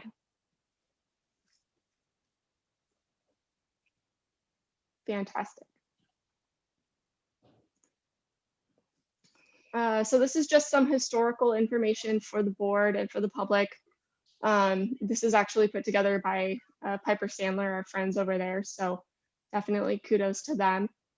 This provides information on the historical EP&O, or previously called the M&O, levy election results, and then also what the total values were, how many years that was for, those kinds of things. So you can see here the last election that the board had this levy type of levy on was April of 2017, and that received a 61.24% yes vote. And levies require a 50+1. And so we had a 10% buffer on that one. Okay, any questions on this one? Great. So again, just sorry for all of the numbers on here, but just some background information for the board and the community on assessed values and the certified levy amount, the previous rates, and the percentage change. So on the left side of the gray bar is mostly about dollars collected. And so that percentage change there is in reference to the certified levy column. So that's showing the percent change there. And then on the right-hand side of the little picture is percent change, and that is the assessed value percent increase or decrease year after year. You guys will notice in 2019, I've italicized that. It's a little hard to tell, but that is the first year you'll see that $1.50. So that was the first year the $1.50 was the law. So that is why you see that big 42% decrease there. And then 2020, that $1.50 had been changed to $2.50 as allowed.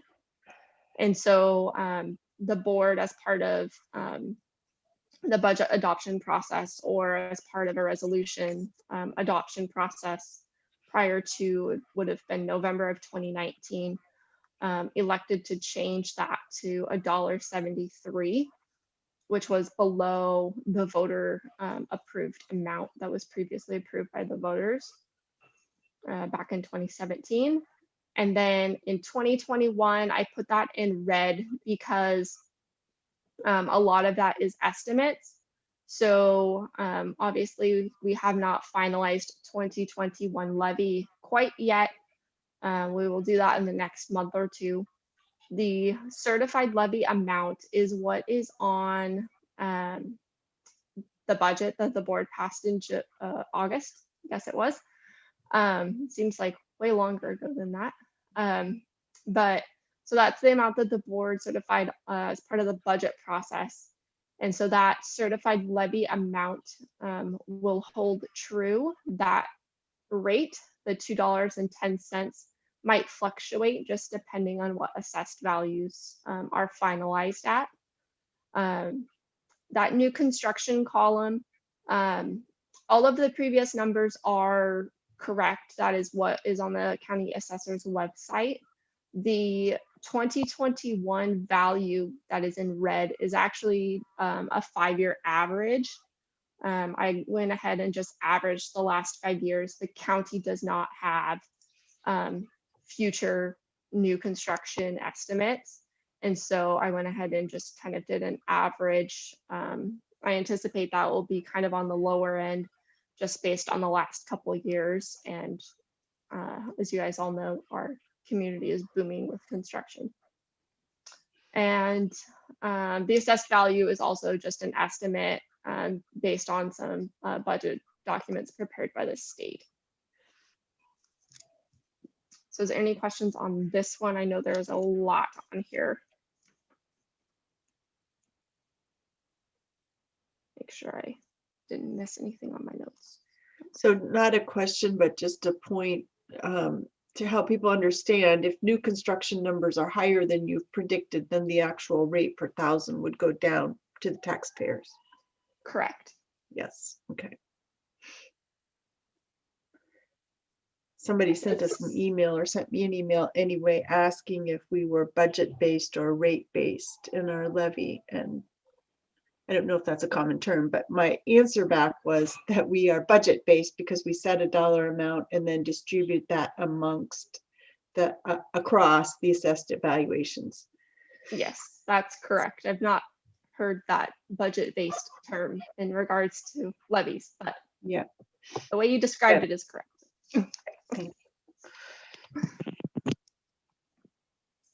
It does get confusing because the dollar per thousand is what people want to know, but it's not. It's just an estimate. Right. And we try to be conservative so that in the hopes that it will be actually lower than what we're guesstimating.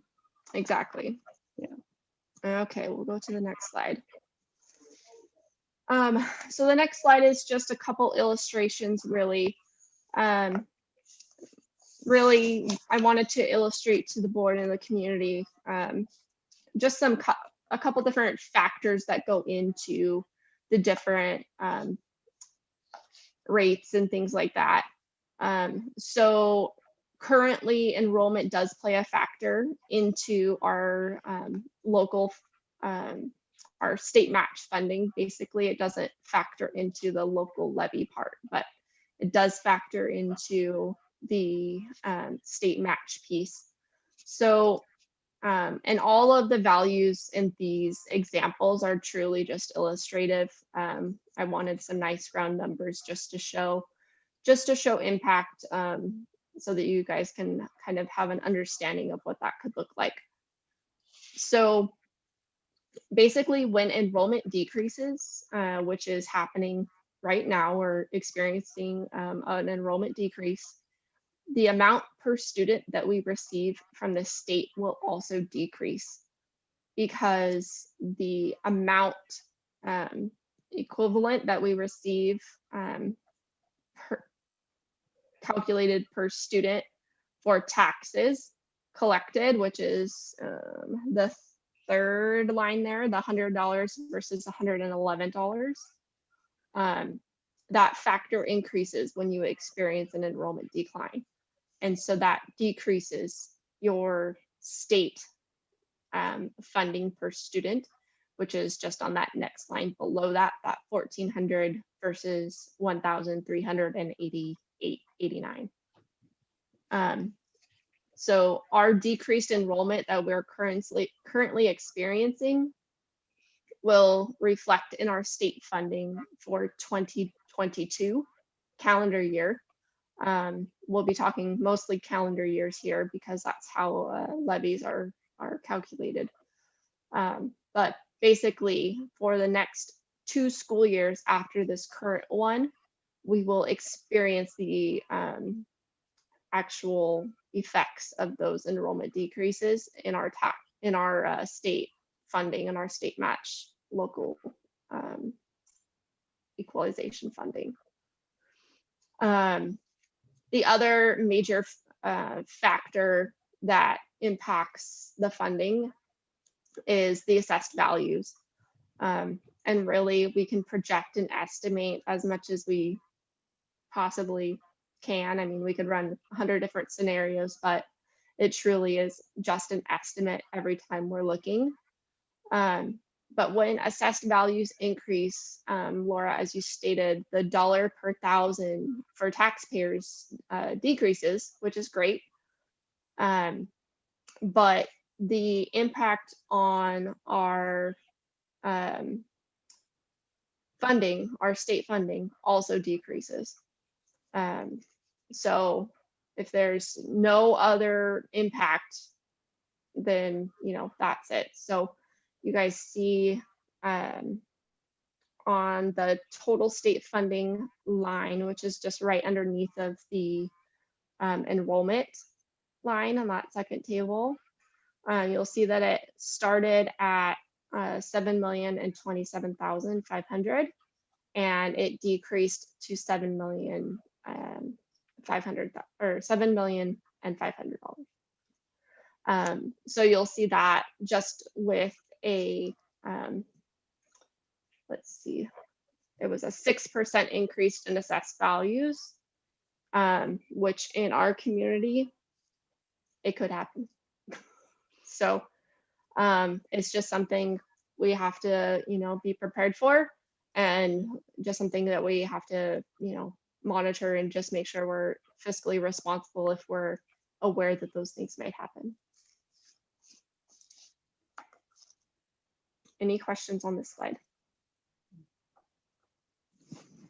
Well, I just, again, want to make a comment. When I saw the slide, I know it says examples at the top, but I was expecting to see our enrollment numbers, which are more in the 7,000 range, and to see these numbers threw me at first. So just for anybody who's watching, these are not our numbers. It says examples, they are examples. This is quite a bit less than our student enrollment. Yes, yes. And as you guys will see on the next slide, the 500,000 in local taxes is also truly just illustrative purpose. Okay, oops. There we go. So just some background information for the board and the community, because I personally think this is something that schools don't talk about nearly as much. It's become more of a conversation in the last several years, but what this is the first 3 columns, the K6, 7, 8, and 9, 12 columns, those numbers that are listed underneath of those categories, that's how many students in those grade bands it takes to fund one 8-hour position from the state. So you can see for nurses, to fund one 8-hour nurse position from the state, we would need to have 5,263 students in kindergarten through 6th grade. Some of the more staggering numbers, and I double checked all of my math on this, but psychologists and social workers, psychologist is definitely the big one. 7th through 8th graders, psychologists, 216,000 students to fund one state-funded 8-hour position. It's very staggering. I believe this was a couple years ago, but at that time, I believe this OSPI CFO was saying that all across the state, there was basically, I mean, they either just barely hit that number or didn't quite hit that number. So it's very interesting to see the numbers of students that it takes to fund one position, according to the state funding formula. Right. So this is extrapolated from the prototypical school? Yes. Okay. Yes. So without getting too in the weeds, there is a very complicated prototypical school funding formula that dictates and determines how many staff units were funded for from each different or various types of positions. But it's truly just an allocation at the end of the day. So there's not any, you have to have 12.5 teaching assistants. That's not how the formula and allocation works. Anyways, so to move on to the next couple columns, the funded and actual. So the funded is truly that's how many, or roughly, I rounded up or down, that's how many positions per the state as of the end of last school year that we were funded for. That's so one nurse for our whole entire school district, 14 counselors for our whole entire school district, 12.5 teaching assistants for our whole entire school district, 4 technology staff for our whole entire school district, 4. Ron's probably rolling his eyes. And then the actual next to it, those, that's how many actual staff positions we have. And that is based on, we report to the state in a certain way. And so those numbers are based on how that state reporting works. You guys will see in social workers, it's a 0, but as you guys just heard, we do have social workers at Wenatchee High School. They are just classified in a different way for the state reporting, and so they were not captured in this data, unfortunately. But they were captured in another category. They're contracted, right? Isn't that what we just heard? As opposed to staff? The student support specialists are contracted, yes. Okay. But the social workers are not. Rob, I believe was his name, or Bob, is an employee of the school district. So just a couple things. So the district has 14 school buildings outside or excluding Castle Rock, the early childhood center. And for an 8-hour day staff member, if they were to work at all sites, so think about that one nurse we're funded for, just the one nurse, they would spend 34 minutes at each location, and that includes the travel time to get to each location. So that would just never work. So just interesting data, I think, for the community and the board. It just shows, there's a reason that local levies are, a need in the school world. especially in the state of Washington. And this is one of those areas that school districts really struggle with is what's funded versus what's needed locally. And every district, their need is different, obviously. Any questions I on have this a one? very small question. If, say, social workers, the way you report to the state, we have a 0 and the allocation is 0.5, are we able to compensate and not lose money? Or if you're reporting that way, do you actually lose money on the prototype model? So we do not lose any money. Like I stated, the funding model is truly just an allocation. Okay, so you're not being audited on it. No, okay. No, the only thing that is tied to funding is the K-3 class size. And that is currently 17. So to receive maximum funding at the K-3 classroom teacher allocation level, your reporting must show that you have an average of 17 across the district. But that's the only category at this point that is tied to the model. So Jeanette, I have 2 questions.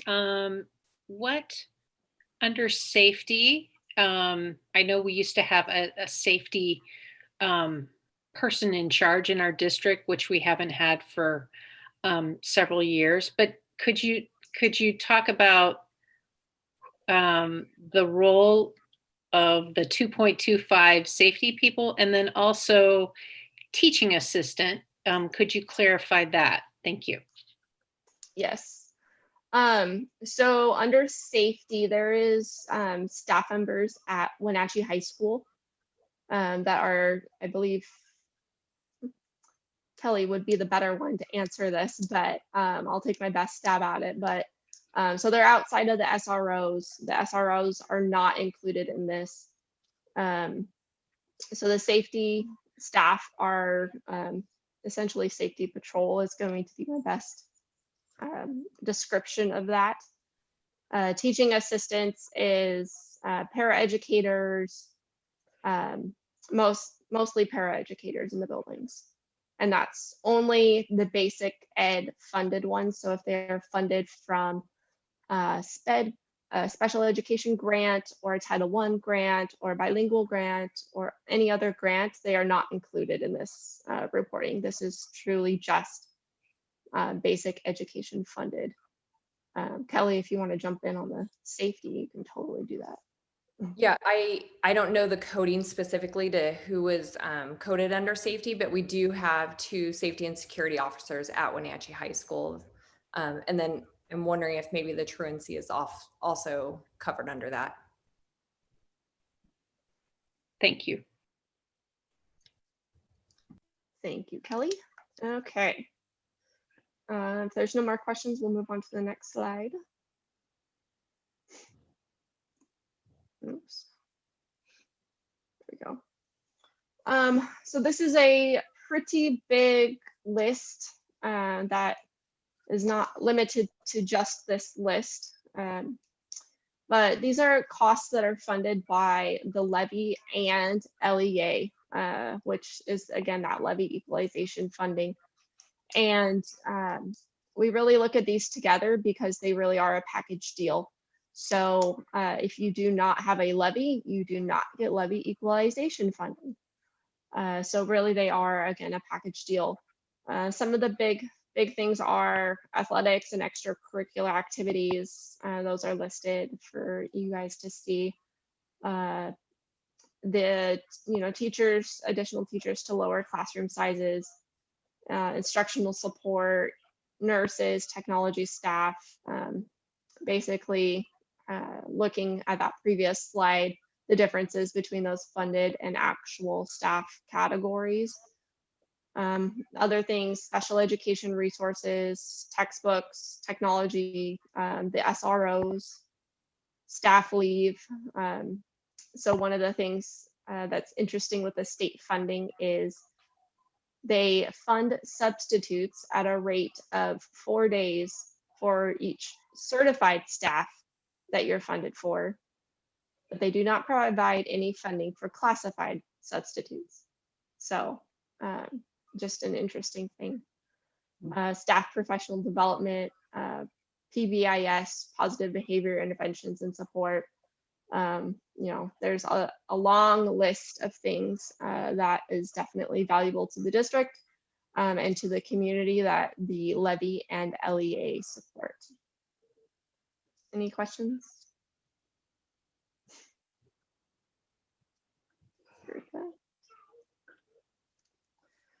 So the reason we're here, other than to see everyone's beautiful faces, district recommendations. So this has the 4 years that would be on the ballot, 2022 through 2025.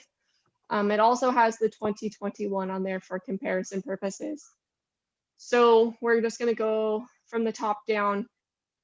So the rate per thousand that is being recommended to the board for the resolution and ultimately the ballot is $2.10 per thousand, which is consistent with what is in the 2021 amount that the board approved within the budget back in August. So a very flat, consistent rate. Obviously, again, that is just a projection. That number can and will fluctuate. And I don't know what just happened. Technology. Bring it back. Okay. Too many things open.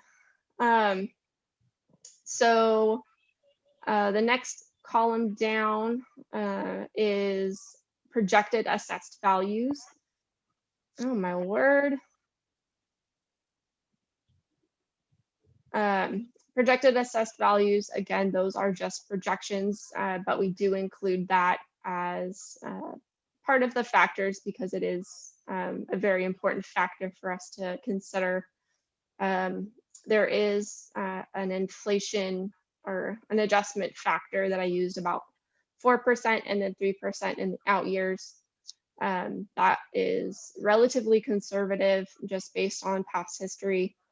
So that will potentially be higher, but conservative is better typically in these estimates. Total taxes, getting closer to the middle there. So that is the number or one of the numbers that will be on the ballot itself and in the resolution. So starting in 2022, that is $12 million. And then from there, it is a 3% increase each year, which is $350,000 the first year, $350,000 the second year, and $350,000 the the fourth year. Then projected LEA state funds. This does not go on the ballot, but again, it is a package deal. So you will see in 2022 that big decrease. Again, that is due to enrollment decrease and assessed value increase. So we are getting just hit from both sides of it, and that is what it is. Or an estimate at this point again. But so that is a 14% decrease from the 2021 projection. And then moving forward, that amount would be relatively stable with a slight decline. Again, due to that increase in assessed value. Total projected taxes and LEA. So sticking at 15.5, almost 15.6 million in 2022.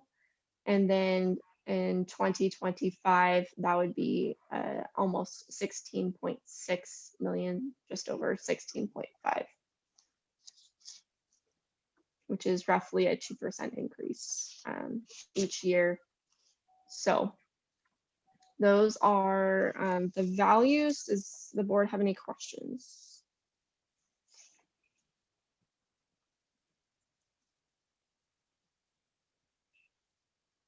Okay. So taxpayer impact It's definitely always a question. What's the impact to me? So on a property that's assessed at around 400,000 or at $400,000, again, in red is that 2021 year, because those are just estimates. It's the new year that we're coming into. We don't know what the final rate will be quite yet. But if it was $2.10, then it would be $840.07 because of rounding. And then moving forward again with that consistent rate of $2.10, that would stick at $840 per year. That's an annual amount.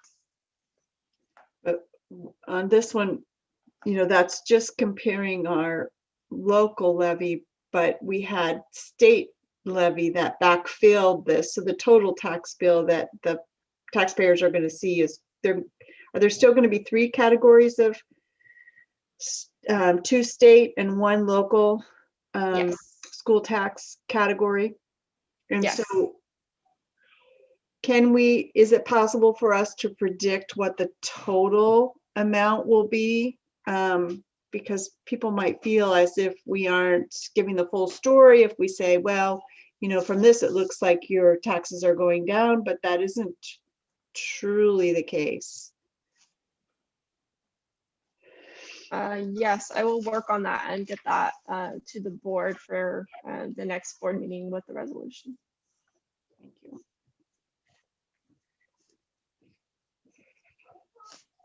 Okay.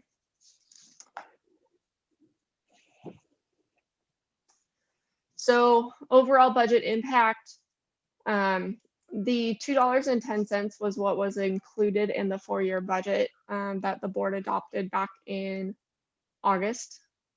And so even with this levy request, the district will continue to make decisions to stay in good financial health, largely due to declining enrollment.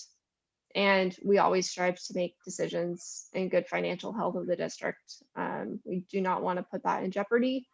And so this is just a quick snapshot of the high level totals from that 4-year budget so that the board and the community can see the district is planning on you know, maintaining that bottom line and making sure that we're being fiscally responsible and evaluating programs and expenses on a consistent basis.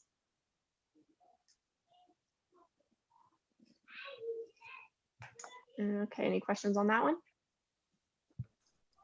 Jeanette, I think fiscally responsible is totally correct, but I think we need to recognize that this is a budget prepared in June before the impact of the pandemic.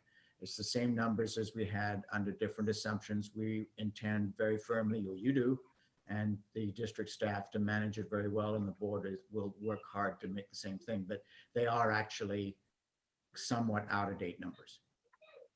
There's official ones, but reality will change what we do in the future. Yes, that's definitely true. I That think we need, we need to be open about that. yeah, Good point.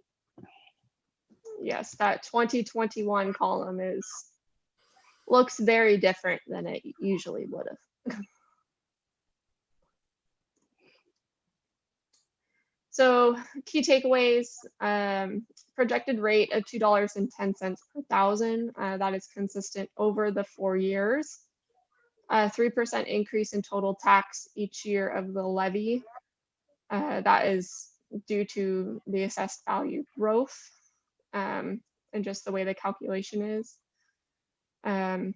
Built-in assumption of a 3% increase in assessed value, and no change in the projected rate per thousand of assessed values over the life of the levy, which is at $2.10. Projected 2% increase in cumulative taxes and the state equalization funds each year.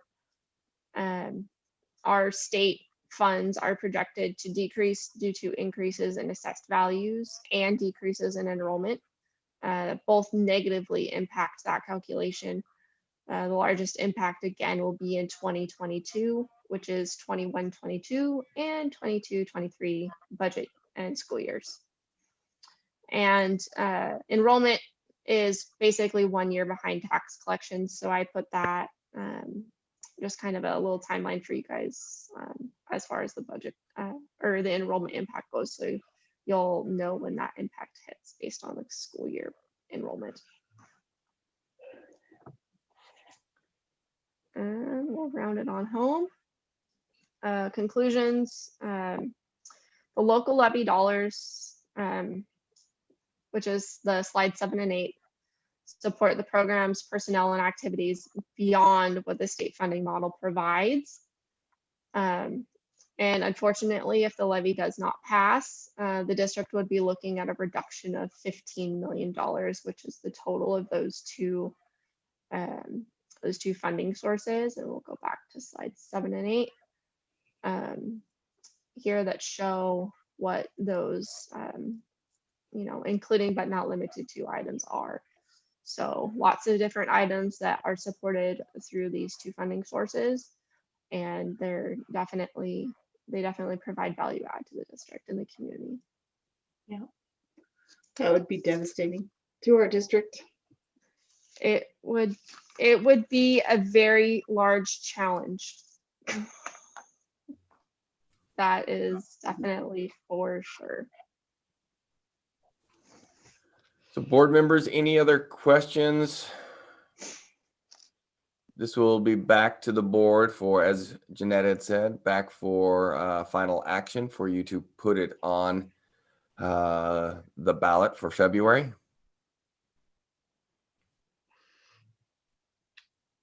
So probably everybody knows that, if we do a levy committee, if there is a levy committee, it cannot be funded in any way, shape, or form by district resources, that it has to be, basically run by volunteers and donations outside of the district. And so hopefully there are folks who are getting ready to step up into those roles and help us out. And are we on the same timeline as Eastmont this time, or are we off from them? We're off from them, aren't we? Eastmont, it will be next Tuesday. Okay, yeah, because I've been seeing those signs out. So we had in the past, the committee, separate from the district, had collaborated, which was nice. And hopefully we still have signs somewhere.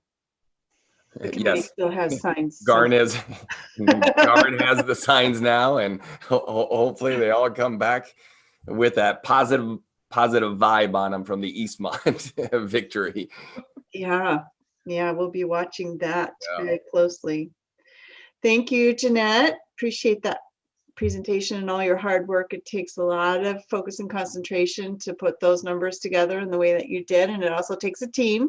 So I'm sure that people supported you, and we do appreciate you keeping the district on track fiscally. Thank you. So next, we have an action section of the agenda, and we have a nutrition services employee collective bargaining agreement. And I assume Kelly is going to appear to talk us through that. Yeah, Kelly, you want to just hit the highlights?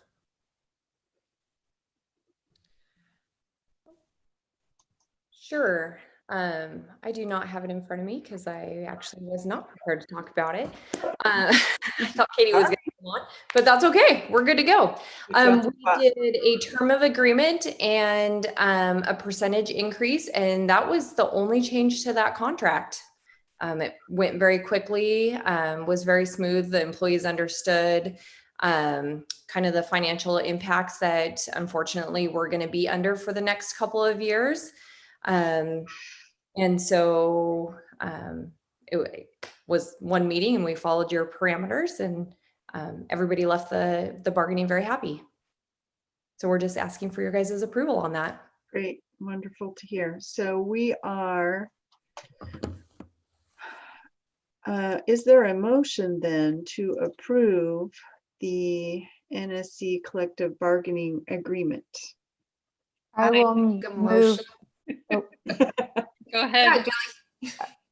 I'll make a motion to approve the nutritional services employees collective bargaining agreement as presented. Great. Is there a I second? will second. Thank you. Any discussion? We So really Kelly- appreciate. Go ahead, I Michelle. was just going to say, so Kelly, this is for a 1-year agreement. Is that correct? Correct. All right. Thank you. We appreciate the collaborative nature of the negotiations and that we came to a quick conclusion. So thanks to you and to our nutrition services folks who were on that team as well. So we will, if there's no further discussion, we'll take a vote. Julie? Aye. Maria? Aye. Michelle? Aye. Martin? Aye.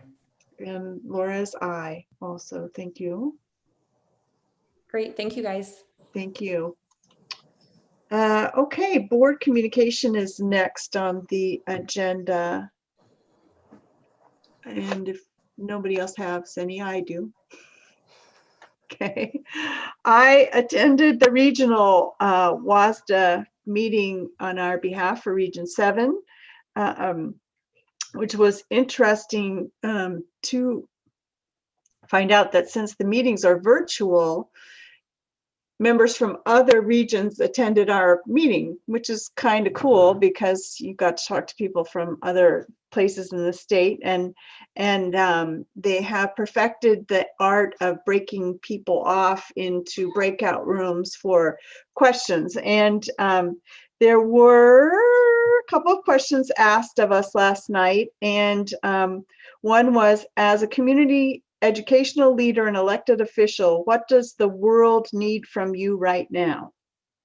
Big question. And the group collectively talked about, clear messaging and communication, leadership, reassurance, effective use of both traditional and social medias, as well as much in-person communication as possible. The next question was, how can you be a force for good in this time of great upheaval?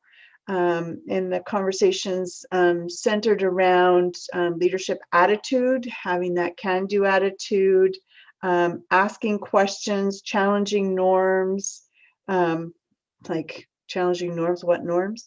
Trying to reach all families and kids, keeping the focus on kids, continuing to hammer the importance of engagement, and also having empathy for our students, families, and teachers. So that's the recap briefly of the Region 7 plus a couple more meeting last night.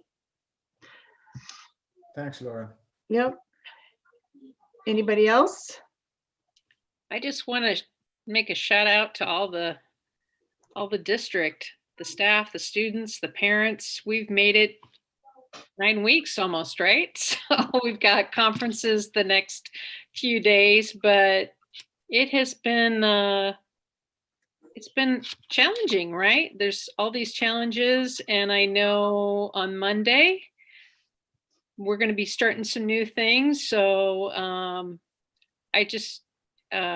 I know everybody is just working their tails off. So I just want to make a shout out to everybody, not just the staff, not just the students, but the parents too, because everybody's just doing what they can. And I really appreciated the SEL presentation tonight because we all need that support. So anyway, I just wanted to throw that out as we head into the weekend. Thank you, Michelle. Mm-hmm. If there's nobody else on the board, we will move into the superintendent's report. Yeah, thank you, board. Really quite an amazing board meeting tonight.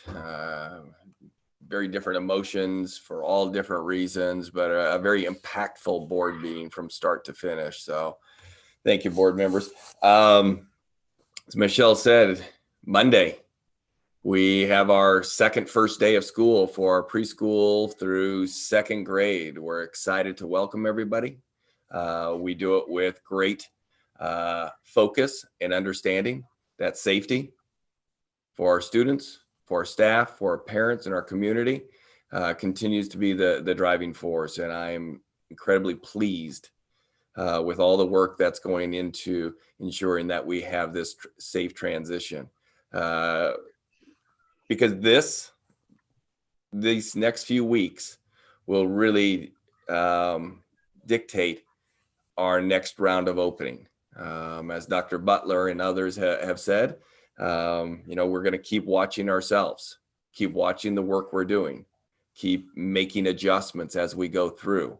But this is really incumbent upon all of us to do to partner in this, from our parents, making sure if your son or daughter are showing any COVID-like symptoms, keep them home. Keep them home. It's not worth it. For everybody in our organization, that we're masking up, we're socially distanced, we're washing our hands, we're cleaning the surfaces, and we're doing right by each and everybody. That's everybody taking their role and responsibility and following through. And then we're going to get back to teaching and learning. We're going to, as Bain or Dr. Bain has said, the littles. She's coined a couple terms already in her short time here. We got littles and scholars, and we got little scholars rolling in here, and we are super excited to have them, because we know, even in the COVID, even with this pandemic, the best place our educators do is when the students are face to face with them. So we're super excited for our AM, PM shifts to begin. And Michelle and everybody else is right. This has been an incredible lift by parents to all of our staff members and the board to make this thing happen. I know it's going to be successful because of the amount of time and effort and participation that has occurred. The board sees a group that Mike host is our reopening committee. It's a really transparent, honest conversations where we invite staff members to question the work that is being put out in front of them. And I want to give a shout out to all the staff members who participate in that, for putting those critical lenses on the work that we're trying to do and to try to make us better. Because this is the first time for all of us going through this. There's no superintendent playbook on this. There's no principal playbook on this. There's no board member playbook on this. There's no teacher or parent playbook on this. So we're all trying to figure this thing out together. And that's what makes me so proud, because it really has been a partnership. We've been in this for the right work and to do right by our kids. And that starts on Monday. Cabinet, we're going to be out. We're going to be in our schools. We're going to be there to support, to help, to guide, but we're all going to be there to witness, again, our first day for our preschool through second grade students. Couldn't be any more pleased with where we're at, and we're ready to rock and roll. We're ready to rock and roll. Board, back to you. Great. I'm excited for the second. I'm excited. It's going to be a big week, and it's also a big week politically, and hopefully everybody's happiness of being back at school will overshadow whatever disappointment might be coming on Tuesday for some. So we are here next week. There's a policy committee meeting which has moved to 1:30 on Thursday. And then on Monday the 9th, we have agenda planning at 11, and Maria, you are up for that. And our next board meeting being on November 10th at 6 p.m. And I saw an email that came out from Kim asking if everybody had made their appointments at Parsons for photographs. So if you haven't done that, give Parsons a call and get down there. I've made mine. Not looking forward to those. I don't like pictures of myself, but oh well, we'll do it. So if there's no further business, I will adjourn the meeting. See you next time. Bye, everybody. Thank you all. Thank you.